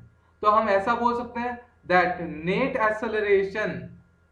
Acceleration vector equals to tangential acceleration का vector plus radial acceleration, centripetal acceleration या नॉर्मल एक्सेलरेशन का वेक्टर, इसको रेडियल बोलता हूँ। एक टेंजेंशियल कंपोनेंट, दूसरा रेडियल कंपोनेंट। तो नेट एक्सेलरेशन हमको पता चल गया, नेट एक्सेलरेशन क्या होगा, tangential acceleration plus radial acceleration. ठीक है, अब इसी को अगर मैं मैग्नीट्यूड की बात करूं, इन मैग्नीट्यूड, ठीक है, इन मैग्नीट्यूड, अगर मैं मैग्नीट्यूड की बात करूं तो मैग्नीट्यूड में क्या बोलूंगा मैं, नेट एक्सेलरेशन का मैग्नीट्यूड क्या होगा, नेट एक्सेलरेशन का मैग्नीट्यूड होगा रूट ओवर ए टेंजेंशियल का स्क्वायर प्लस ए आर का स्क्वायर। ठीक है, अब ए टेंजेंशियल की वैल्यू सब लोगों को पता चल गई। ए टेंजेंशियल क्या होगा बेटा, यहां से अगर मैं कंक्लूड करूं, ए टेंजेंशियल, देखो यहाँ पे हमारा एंगुलर एक्सेलरेशन अल्फा, ये नेट एक्सेलरेशन, तो नेट एक्सेलरेशन दो चीज से बना है, नेट एक्सेलरेशन दो चीज से बना है, कौन कौन, एक टेंजेंशियल एक्सेलरेशन और एक रेडियल एक्सेलरेशन।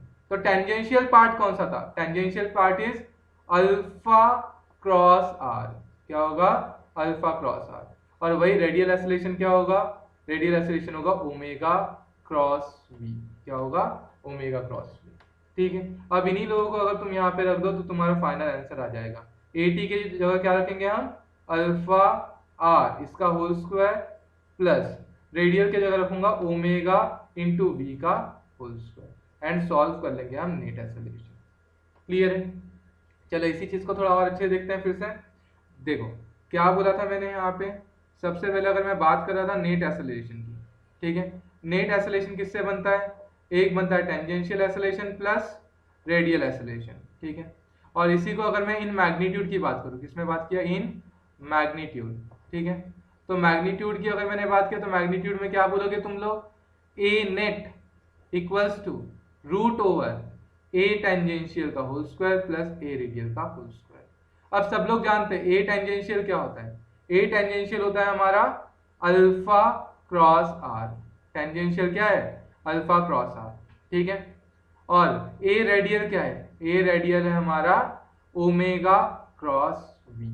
ठीक है, अब अगर मैग्नीट्यूड में बात किया तो इन मैग्नीट्यूड हम इसको डायरेक्ट अल्फा इंटू आर भी बोल सकते हैं, और इसको क्या बोलेंगे, इसको बोलेंगे ओमेगा इंटू वी।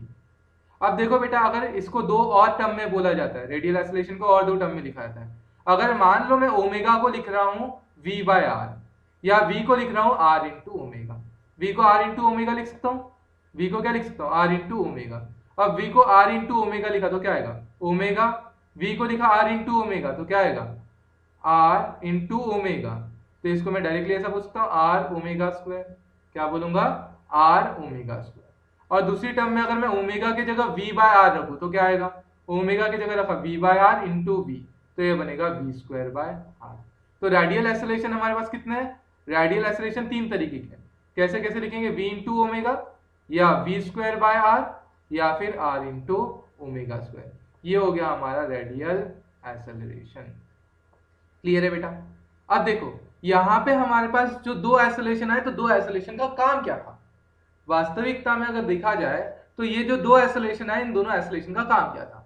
अगर मैं टेंजेंशियल एक्सेलरेशन की बात करूं तो याद रखना, टेंजेंशियल एक्सेलरेशन AT, ये कंपोनेंट क्या चेंज करेगा, change the magnitude of velocity, change the magnitude of velocity, change the magnitude of velocity, velocity के मैग्नीट्यूड को चेंज करेगा। वेलोसिटी के मैग्नीट्यूड को चेंज करेगा मतलब किसको चेंज करेगा, स्पीड को चेंज करेगा। ठीक है, तो tangential component of acceleration is responsible for change the magnitude of velocity या फिर स्पीड। स्पीड को चेंज करने के लिए कौन रिस्पॉन्सिबल रहेगा, टेंजेंशियल कंपोनेंट। ठीक है, तो रेडियल कंपोनेंट किसके लिए रिस्पॉन्सिबल है, रेडियल कंपोनेंट रिस्पॉन्सिबल है change the direction of velocity, तो change the direction of velocity, direction of velocity को चेंज करने के लिए कौन रिस्पॉन्सिबल है, टेंजेंशियल एक्सेलरेशन। अब एक चीज बताओ बेटा, 101% क्या होना जरूरी है, अगर पार्टिकल सर्कुलर मोशन परफॉर्म कर रहा है, if particle is performing circular motion, तो वहां पे अगर पार्टिकल सर्कुलर मोशन परफॉर्म कर रहा है तो कंपल्सरीली क्या चेंज होगा, कंपल्सरीली क्या चेंज होगा, कंपल्सरी है उसकी वेलोसिटी की डायरेक्शन चेंज होना, वेलोसिटी की डायरेक्शन चेंज होना।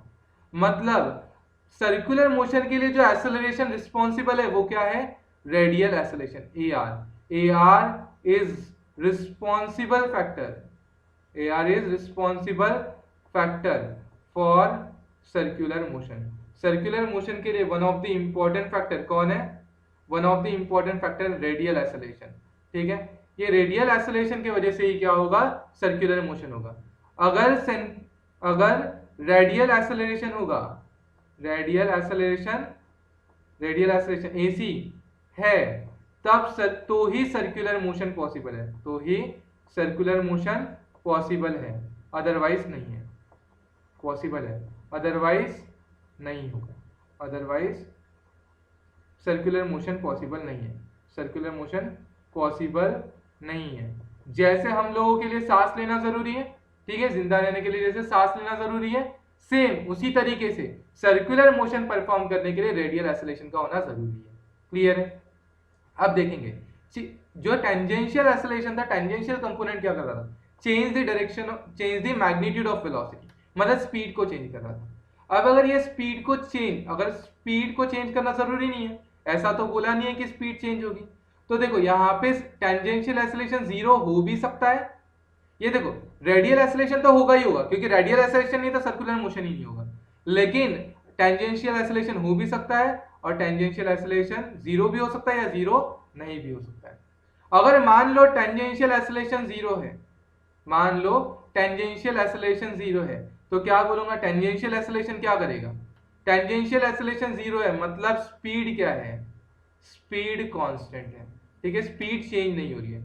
देखो मैं ऐसा भी लिख देता हूं, टेंजेंशियल एक्सेलरेशन को मैं ऐसा लिखता हूं, D D T of magnitude of velocity. ठीक है, और रेडियल एक्सेलरेशन को लिखता हूं D V by D T. देखो दोनों में फर्क क्या है, tangential acceleration magnitude of velocity को चेंज करेगा एंड रेडियल एक्सेलरेशन वेलोसिटी की डायरेक्शन को चेंज करेगा। अब टेंजेंशियल रेडियल एक्सेलरेशन का होना कंपलसरी है, टेंजेंशियल एक्सेलरेशन जीरो भी हो सकता है या जीरो नहीं भी हो सकता है। तो अगर टेंजेंशियल एक्सेलरेशन जीरो है तो क्या बोलूंगा, स्पीड क्या है, कांस्टेंट है, और स्पीड कांस्टेंट है तो यहां से जन्म लेगा हमारा एक नए टाइप का सर्कुलर मोशन, उसको हम बोलेंगे यूनिफॉर्म सर्कुलर मोशन। क्या बोलेंगे, यूनिफॉर्म सर्कुलर मोशन, जिसमें हमारी स्पीड क्या होगी, कांस्टेंट।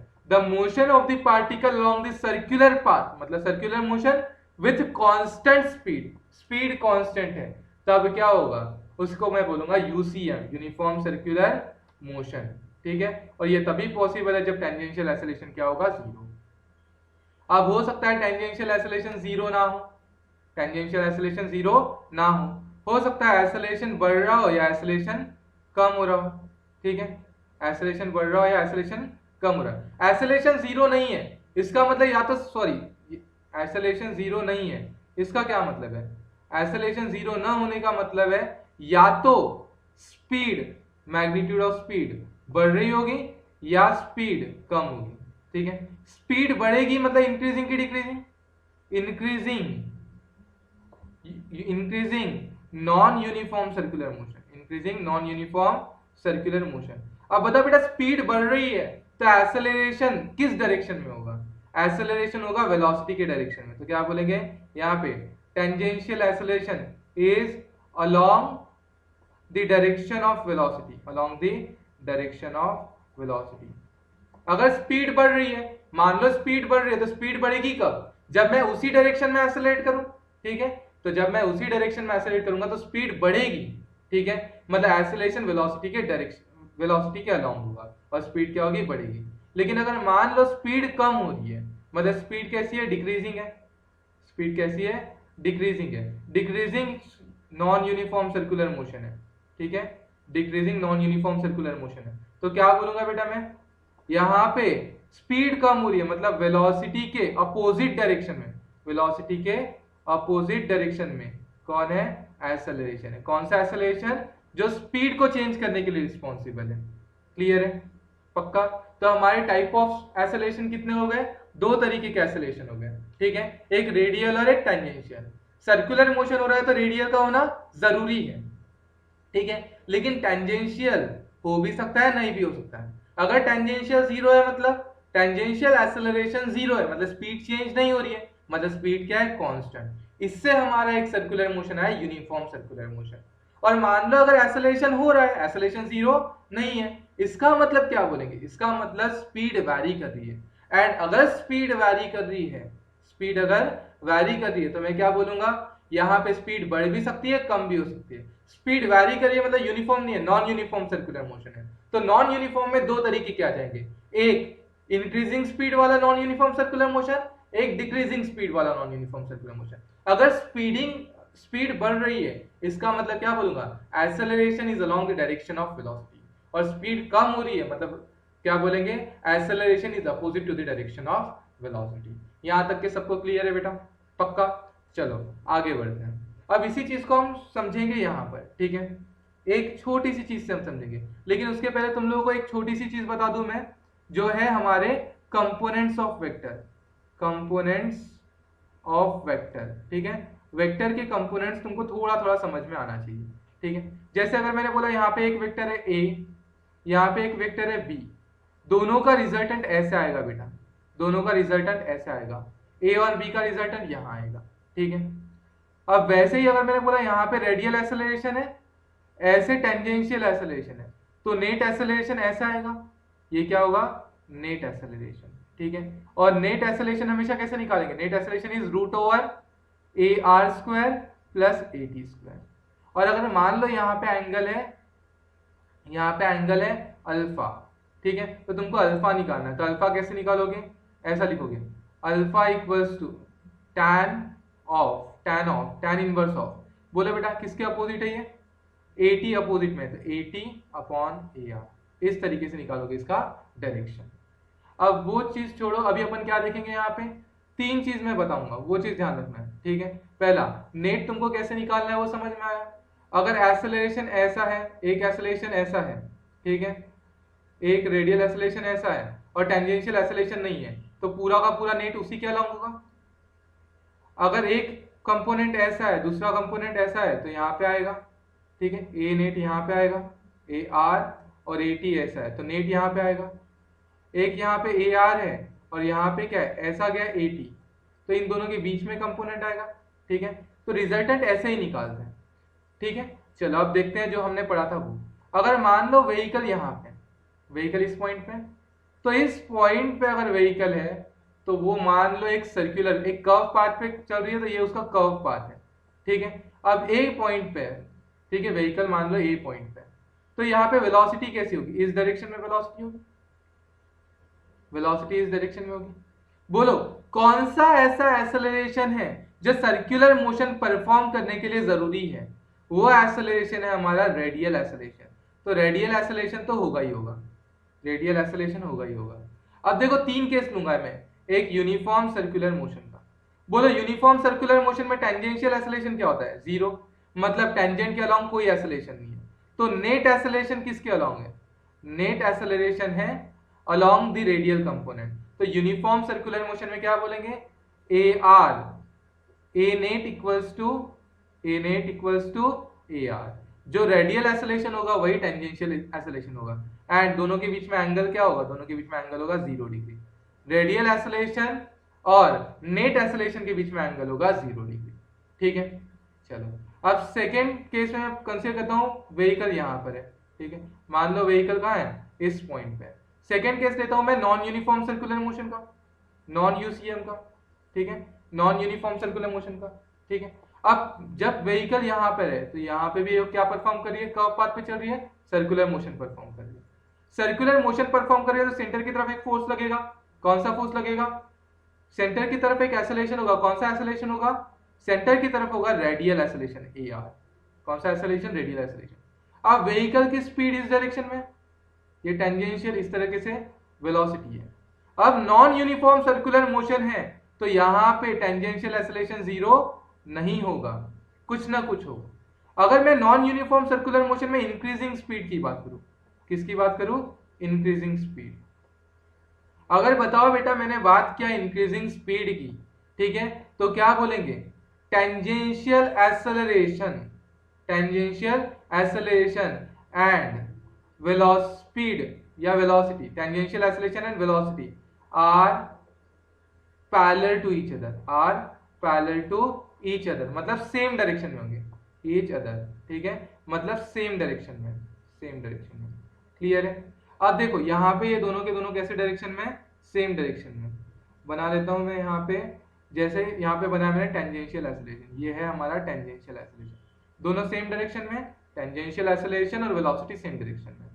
अब मुझे बताओ बेटा ए आर ऊपर की तरफ, ए टेंजेंशियल ऐसा, तो रिजल्टेंट ऐसा आएगा, आएगा रिजल्टेंट, ये क्या आएगा, ए नेट। अब कोई मुझे बताएगा नेट एक्सेलरेशन और वेलोसिटी में कैसा एंगल है, नेट एक्सेलरेशन और वेलोसिटी में कैसा एंगल है, क्या बोलेंगे, यहाँ पे नेट एक्सेलरेशन और वेलोसिटी में जो एंगल बन रहा है वो 90 से छोटा है, मतलब कैसा है, एक्यूट एंगल है। तो क्या बोलेंगे, नॉन यूनिफॉर्म सर्कुलर मोशन में, इसकी बात कर रहा हूं मैं, नॉन यूनिफॉर्म सर्कुलर मोशन में ए नेट एंड वी दोनों के बीच का जो एंगल होता है, दोनों के बीच का जो एंगल होगा थीटा, वो कैसा होगा, एक्यूट होगा, कैसा होगा, एक्यूट। अगर नॉन यूनिफॉर्म सर्कुलर मोशन है तो टेंजेंशियल एक्सेलरेशन जीरो नहीं होगा, कुछ ना कुछ होगा। अगर स्पीड बढ़ रही है तो along the direction of velocity होगा, और along the direction of velocity होगा तो हमने निकाल के देखा दोनों के बीच में एंगल क्या आ रहा है, वेलोसिटी और नेट एक्सेलरेशन के बीच में एक्यूट एंगल बन रहा है। अब सबसे लास्ट केस डिस्कस करते हैं हम, कौन सा, डिक्रीजिंग स्पीड वाला, ठीक है, डिक्रीजिंग स्पीड वाला देख लेते हैं यहाँ पे। अब मान लो व्हीकल यहाँ पे, ठीक है, एक सेकेंड बस कलर चेंज कर लेते अपन इनका। यहाँ पे वेलोसिटी, यहाँ पे अपन ने कार को कंसीडर किया बेटा, कंसीडर किया यहाँ पे कार को, ये कार रोड पे चल रही है, मतलब क्या परफॉर्म कर रही है, सर्कुलर मोशन। अब सर्कुलर मोशन के लिए एक एक्सेलरेशन नेसेसरी है, कौन सा एक्सेलरेशन, कौन सा acceleration, radial acceleration A R, ठीक है, यहाँ पे कौन सा एक्सेलरेशन लग रहा है, रेडियल एक्सेलरेशन। वेलोसिटी कैसी होती है हमेशा सर्कुलर मोशन में, वेलोसिटी होती है टेंजेंशियल, वेलोसिटी कैसी है, टेंजेंशियल।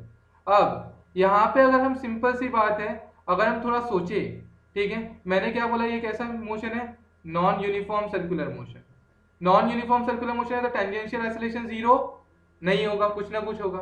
स्पीड बढ़ रही है कि डिक्रीज हो रही है, क्या बोलूंगा यहाँ पे कंसीडर करता हूँ बेटा मैं, जो स्पीड है, स्पीड कम हो रही है, डिक्रीज हो रही है, स्पीड डिक्रीज हो रही है तो क्या बोलूंगा, 80 tangential acceleration and velocity are anti parallel, that means opposite direction, are in opposite direction, ठीक है, मतलब एक दूसरे को कैसे, एंटी पैरेलल, एंटी पैरेलल। अब दोनों एक दूसरे को क्या थे, एंटी पैरेलल। अब बोले एंटी पैरेलल मतलब क्या बोलूंगा, यहाँ पे नेट एक्सेलरेशन ऐसा आएगा, सॉरी नेट एक्सेलरेशन नहीं, क्या बोला मैंने यहाँ पे ऐसा कौन आएगा, इस तरीके से आएगा टेंजेंशियल एक्सेलरेशन। स्पीड डिक्रीज हो रही है मतलब वेलोसिटी के अपोजिट डायरेक्शन में क्या लगेगा, टेंजेंशियल एक्सेलरेशन। अब मुझे एक चीज बताना बेटा, यहाँ पे ए आर और ए टी, ए आर और ए टी दिख रहा है यहाँ पे, ए आर और ए टी, एक सेकेंड, यहाँ पे दिख रहा है हमको ए आर और ए टी, तो ए आर और ए टी में कैसा एंगल है बताओ, यहाँ पे ए आर ए टी का नेट कैसा आएगा, इस तरह से नेट आएगा, ये क्या आएगा, नेट एक्सेलरेशन। अब नेट एक्सेलरेशन और वेलोसिटी में कैसा एंगल है, नेट एक्सेलरेशन और वेलोसिटी में कैसा एंगल है, ऑब्ट्यूस एंगल है, तो क्या बोलूंगा मैं यहाँ पे, AT and A net, sorry net acceleration and velocity दोनों में कैसा एंगल है, उसमें जो एंगल बन रहा है वो एंगल बन रहा है ऑब्ट्यूस, ठीक है। तो non uniform circular motion decreasing speed वाले में जो एंगल बनेगा वो ऑब्ट्यूस बनेगा, non uniform circular motion increasing वाले में क्या बनेगा, एक्यूट एंगल। और अगर टेंजेंशियल एक्सेलरेशन जीरो है मतलब स्पीड कांस्टेंट है, यूनिफॉर्म सर्कुलर मोशन में एंगल बनेगा जीरो। इस तरीके से हमने सर्कुलर मोशन को डिवाइड किया है दो पार्ट में, एक यूनिफॉर्म सर्कुलर मोशन, दूसरा non uniform circular motion. Uniform circular motion में क्या बोलेंगे, देखो यहाँ पे बोला हमने types of circular motion. Types of circular motion में दो तरीके के सर्कुलर मोशन है, ठीक है। टाइप्स ऑफ सर्कुलर मोशन में हमारे पास दो तरीके के सर्कुलर मोशन है, एक है non uniform circular motion, non uniform circular motion, और दूसरा है हमारा यूनिफॉर्म सर्कुलर मोशन, दूसरा हमारा यूनिफॉर्म सर्कुलर मोशन। अब देखो यूनिफॉर्म सर्कुलर मोशन और नॉन यूनिफॉर्म सर्कुलर मोशन में क्या डिफरेंस है, मेजर क्या डिफरेंस है, यहाँ पे स्पीड कांस्टेंट है, ठीक है, स्पीड कांस्टेंट है, तो टेंजेंशियल एक्सेलरेशन जीरो होगा, रेडियल एक्सेलरेशन तो होना ही होना है। तो रेडियल एक्सेलरेशन जो नेट एक्सेलरेशन होगा वो किसके अलावा होगा, रेडियल एक्सेलरेशन के अलोंग होगा, ठीक है। और क्या बोलेंगे, वेलोसिटी एंड ए नेट दोनों में एंगल क्या बनेगा, 0। दिख रहा होगा एक्सेलरेशन और वेलोसिटी, सॉरी एक्सेलरेशन और वेलोसिटी दोनों में एंगल बनेगा 90 डिग्री। जब इसे गलत कर दिया क्या मैंने, ठीक है। यहाँ पे एंगल क्या बन रहा है हमारा 90 डिग्री, वेलोसिटी और एक्सेलरेशन में एंगल बन रहा है 90 डिग्री। यहाँ पे देखो बेटा वेलोसिटी और ए नेट जब हम देख रहे थे, ए नेट और ए आर में एंगल 0 बन रहा था, लेकिन यहाँ पे वेलोसिटी और नेट एक्सेलरेशन में एंगल कितना कितना बन रहा है 90, ठीक है। ए नेट एंड वेलोसिटी में एंगल कितना बना था, यहाँ पे एंगल बना था 90 डिग्री। सेम वैसे यहाँ पे देखो, यहाँ पे भी एंगल कितना बना है 90 डिग्री। अब सेकेंड वाला देखो, डिक्रीजिंग स्पीड इंक्रीजिंग स्पीड में, अभी ध्यान से देखना, इंक्रीजिंग स्पीड, स्पीड बढ़ रही है, स्पीड बढ़ रही है तो एंगल एक्यूट दिख रहा है, अभी एंगल एक्यूट है, बना 90 डिग्री, ठीक है। अब यहां से स्पीड डिक्रीज हो रही है, मतलब एंगल ऑब्ट्यूज बनते जा रहे हैं। सभी लोगों को समझ में आया, फिनोमेनन समझ में आया। जब स्पीड बढ़ेगी मतलब इंक्रीज हो रही है, मतलब non uniform increasing circular motion हो रहा है, तो नेट एक्सेलरेशन और वेलोसिटी के बीच का एंगल क्या है, एक्यूट है। और अगर स्पीड डिक्रीज हो रही है तो एंगल क्या बनेगा, ऑब्ट्यूज बनेगा। कैसा बन रहा है, क्यों बन रहा है, ये सारे लोगों को क्लियर है, ठीक है। अब analogy to linear and rotational quantity, ठीक है। एनालॉगी देखेंगे दोनों में क्या इक्वल है, कैसा है, वो सारी चीजें हम देखते हैं। एनालॉगी मतलब एक जैसा, दोनों में क्या क्या है। लीनियर मोशन में हम देखते थे डिस्प्लेसमेंट, वैसे यहाँ पे क्या आता है, वैसे यहाँ पे आता है थीटा, एंगुलर डिस्प्लेसमेंट। वहां आता था वेलोसिटी, यहाँ आती है एंगुलर वेलोसिटी। वहां आता था एक्सेलरेशन ए, यहाँ आएगा एंगुलर एक्सेलरेशन अल्फा, ठीक है। यही सारी चीजें हैं, ये analogy linear and rotational quantities, ठीक है। अब वैसे अभी पढ़ने के बेटा, लेकिन आगे चल के आएगा इसलिए मैं बता देता हूँ, ठीक है। एक्सेलरेशन के बाद और एनालॉगी जैसे है, ठीक है, अभी तक पढ़ने के, इसके बाद आएगा, ठीक है।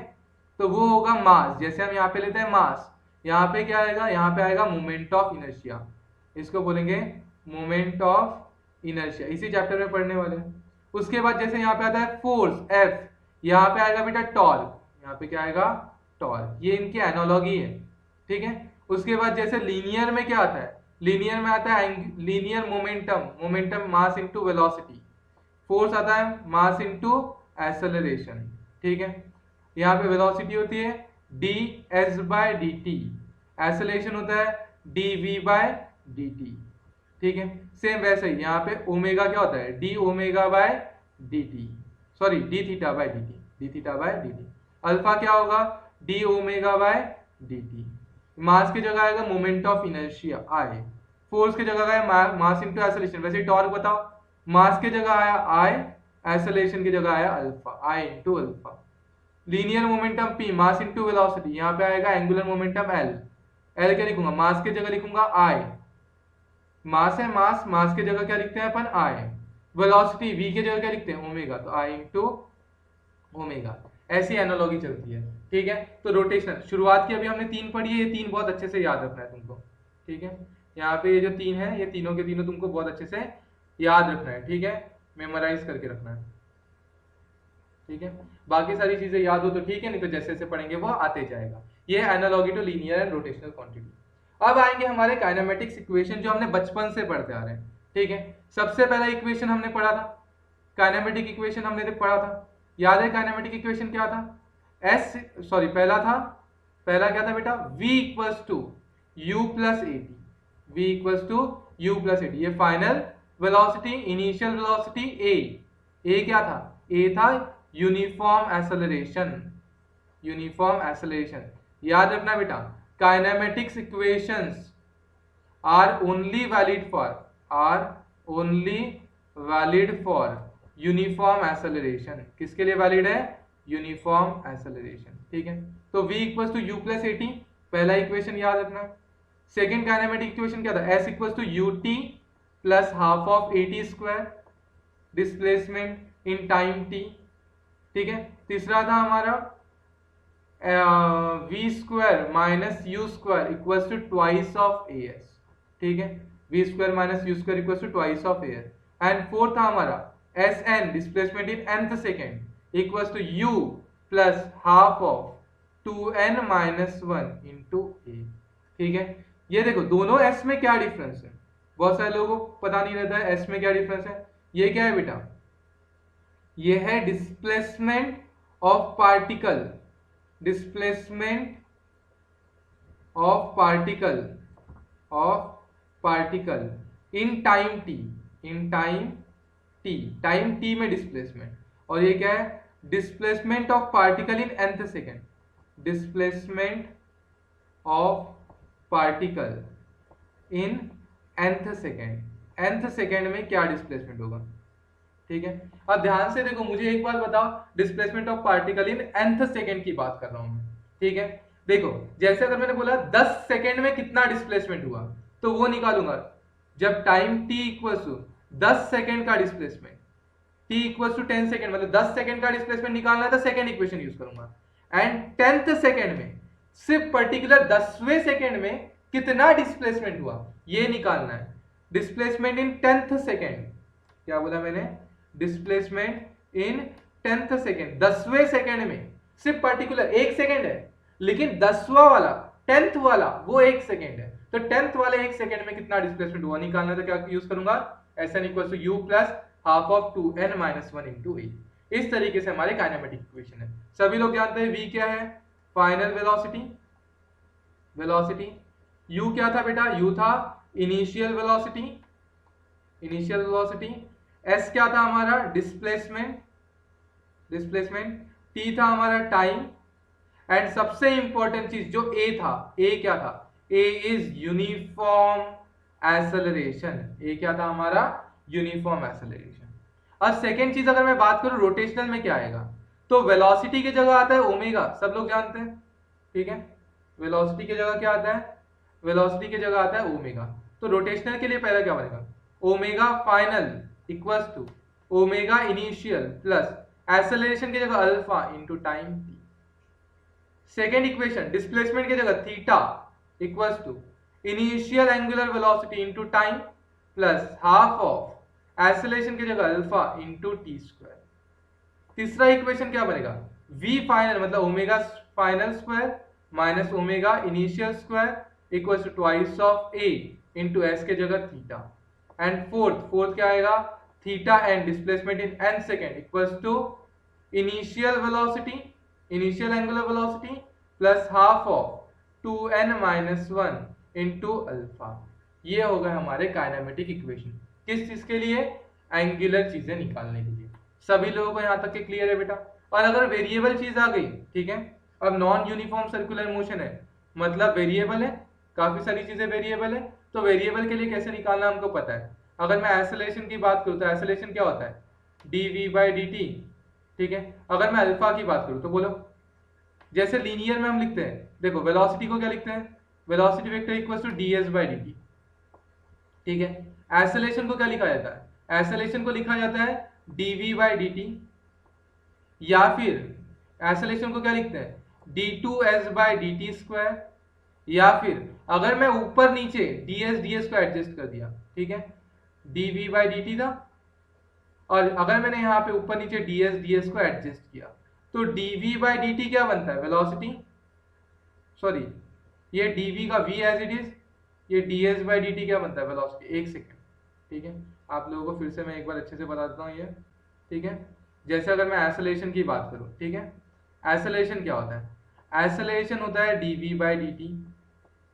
अब मैं इसको क्या कर सकता हूँ, मुझे वेलोसिटी के टर्म में निकालना है, तो वेलोसिटी के टर्म में ऐसा निकाल सकता हूँ मैं, यहाँ पे ऊपर नीचे, यहाँ पे जैसे इसको लिखता हूँ velocity with respect to time v/t, यहाँ पे लिखता हूँ ds/dt। ठीक है, सॉरी ds/ds क्या लिखा, ऊपर नीचे ds को एडजस्ट किया। ठीक है, अगर मैंने ds को एडजस्ट किया तो मुझे बताओ बेटा यहाँ पे क्या रहा है हमारा, डिस्प्लेसमेंट अपॉन टाइम। क्या हो रहा है, डिस्प्लेसमेंट अपॉन टाइम। ठीक है, displacement upon time is velocity, तो यहाँ पे आएगा v dv/ds। क्या बोलेंगे, v dv/ds। तो इसका एक और फॉर्मूला है v dv/ds। सेम एंगुलर में आएगा, एंगुलर में अगर मैं ओमेगा की बात करूं तो क्या आता है, d(θ/dt)। ठीक है, वैसे ही अगर मैं अल्फा की बात करूं तो क्या आएगा, अल्फा इज d(ω/dt), या फिर d2θ/dt स्क्वायर, या फिर यहाँ पे आएगा ओमेगा d(ω/dθ)। इस तरीके से दिखता है। तो नॉन यूनिफॉर्म के लिए ये सारी चीजें हम यूज कर सकते हैं जैसे जैसे वैरी कर रहा होगा। ठीक है, यहाँ तक कि होप सो सब लोगों को क्लियर है। अब आगे आएगा डायनामिक्स ऑफ सर्कुलर मोशन। शायद बहुत ज़्यादा लंबा लेक्चर हो चुका है, तो एक काम करते हैं बेटा, हम छोटा सा मतलब एक ओवरव्यू लेके हम कंप्लीट करते हैं यहाँ पे लेक्चर को, और जो भी आगे का रहेगा वो हम बाद में देखेंगे। एक बार फास्ट फास्ट देख लेते हैं। सबसे पहले हमने पढ़ा था डिस्प्लेसमेंट, डिस्प्लेसमेंट इक्वल्स टू सबसे पहले हमने पढ़ा यहाँ पे काइनेमेटिक्स। काइनेमेटिक्स में हमने क्या क्या पढ़ा? काइनेमेटिक्स में पहला formula theta equals to 2 pi n पढ़ा। फिर ओमेगा का फॉर्मूला पढ़ा था, ओमेगा का फॉर्मूला पढ़ा था हमने 2 पाई n बाय t। इस तरीके से हमने फॉर्मूला पढ़ा था ओमेगा का। इसी को बोला था हमने d थीटा बाय dt, इसी से निकाला था। उसके बाद जैसे 2 पाई n वाले फॉर्मूले में हमने देखा था, अगर नंबर ऑफ रिवॉल्यूशन मैंने 1 लिया तो t बनेगा टाइम पीरियड, तो ओमेगा का फॉर्मूला आया था हमारा 2 पाई बाय कैपिटल T। और ऐसे ही हमने पढ़ा था, अगर मैंने n को टाइम 1 ले लिया, टाइम को क्या ले लिया 1, तो नंबर ऑफ रिवॉल्यूशन को ही मैं बोलूंगा फ्रीक्वेंसी। ठीक है, तो ओमेगा का फॉर्मूला आएगा 2 पाई f। ये चीज पढ़ी हमने। उसके बाद फाइनली हमने क्या पढ़ा था यहाँ पे कि frequency is reciprocal of time period, frequency is reciprocal of time period. उसके बाद हमने देखा यहाँ पे रिलेशन s इक्वल्स टू क्या होता है, s equals to theta into r magnitude में, and s vector equals to theta cross r। ठीक है, ये किस में देखते हैं हम? थीटा क्रॉस r, ये देखते हैं हम वेक्टर में। लेकिन ये हर जगह वैलिड नहीं, ये only valid if s is very very small, if s is very very small। अगर एंगुलर डिस्प्लेसमेंट बहुत छोटा है तभी ये जाके क्या होगा, वैलिड होगा। उसके बाद अगर हमने देखा ओमेगा किसकी, सॉरी वेलोसिटी, वेलोसिटी का स्पीड की बात किया तो क्या बोलूंगा, ओमेगा इंटू आर। लेकिन वही वेलोसिटी वेक्टर की बात किया तो क्या आएगा बेटा, ये वेलोसिटी वेक्टर आएगा ओमेगा क्रॉस आर। ये हर जगह वैलिड है, वैलिड एवरीवेयर। ठीक है, वैलिड एवरीवेयर। फिर हमने नेट एसेलेशन की बात की थी। नेट एसेलेशन कैसे देखते थे? Tangential acceleration plus radial acceleration. Tangential acceleration क्या करता था? Tangential acceleration AT equals to DDT of magnitude of velocity, मतलब स्पीड को चेंज करता था। किसको चेंज करता था? स्पीड को चेंज करता था। तो टेंजेंशियल एसेलेशन 0 हो भी सकता है, नहीं भी हो सकता है। ठीक है, टेंजेंशियल एसेलेशन अगर 0 है तो बोलूंगा मैं uniform circular motion, uniform circular motion, और नहीं है तो non uniform circular motion, non uniform circular motion. तो इसमें भी दो आ गए थे हमारे, एक इंक्रीजिंग स्पीड वाला, एक डिक्रीजिंग स्पीड वाला। स्पीड बढ़ रही है, स्पीड बढ़ रही है मतलब AT किसको पैरेलल है? AT is parallel to velocity. ठीक है, और अगर कम हो रही है तो AT इज एंटी पैरेलल, मतलब अपोजिट डायरेक्शन में। ठीक है, एंटी पैरेलल टू वेलोसिटी। यहाँ पे एंगल बनता था वेलोसिटी और एसेलेशन के बीच का एक्यूट, यहाँ पे एंगल बनता था थीटा, बनता था ऑब्ट्यूस, और यहाँ पे वेलोसिटी और इसके बीच में एंगल बनता था 90 डिग्री। ठीक है, इतना पढ़े थे हमने सारी चीजें। उसके बाद हमने काइनेमेटिक इक्वेशन देखे, बस कैसे कैसे काइनेमेटिक इक्वेशन थे सब लोगों को पता है। फिर AR की वैल्यू क्या थी? AT की वैल्यू और थी हमारे पास, AT को लिखते थे अल्फा क्रॉस R। वैसे ही AR को क्या लिखते थे? AR को ही बोलते हैं नॉर्मल, या फिर AR को ही बोल सकते हैं सेंट्रीपिटल। ठीक है, इसका फॉर्मूला आता था हमारा ओमेगा क्रॉस R। मैग्नीट्यूड की अगर बात करो तो sorry omega cross V, magnitude की बात करो तो ओमेगा इंटू V आएगा, या फिर इसी को बोलूंगा V स्क्वायर बाय R, या फिर R इंटू ओमेगा स्क्वायर। ये हो गया हमारे सारे टॉपिक का कंक्लूजन। फिर जैसे जैसे एनालॉजी पढ़ी और काइनेमेटिक इक्वेशन पढ़ी, सारी चीजें होप सो सभी लोगों को क्लियर होगा। लेक्चर बहुत ज्यादा बड़ा हो जाएगा बेटा, आप ही लोगों को दिक्कत होगी, इस वजह से हम क्या करते हैं, आज यहाँ पे स्टॉप करते हैं। ठीक है, नेक्स्ट पार्ट में हम कोशिश करेंगे कि सारा का सारा पार्ट जो भी बचा कुछ है वो सारी चीजें कवर करें। अगर आप लोगों को लगता होगा कि और कोई टॉपिक मैंने कंडक्ट करना चाहिए, देखिए हम इसको पार्ट पार्ट में कंसीडर करेंगे। इसके बाद बोर्ड्स के सारे न्यूमेरिकल करेंगे, उसके बाद MST CET के क्वेश्चंस करेंगे, एंड साथ ही साथ फिर JEE मेंस और एडवांस तक के जाएंगे। धीरे धीरे सारी स्टेप्स कवर करेंगे। अगर आप लोगों को कुछ भी लगता है कि सर इस टॉपिक को पढ़ाइए, या ये टॉपिक हमारा वीक है, हमको समझ में नहीं आया, तो आप कमेंट करके बताइए, उस पर भी अपन लेक्चर बनाएंगे। ठीक है, जैसा भी हो सारी चीजें हो, बस अच्छे से पढ़ते रहो, कहीं से भी पढ़ो बट अच्छे से पढ़ते रहो। ठीक है, एंड रेगुलर नोट्स मेंटेन करना। ठीक है, अच्छे से पढ़ते रहो। मिलते हैं नेक्स्ट लेक्चर में, बाय बाय।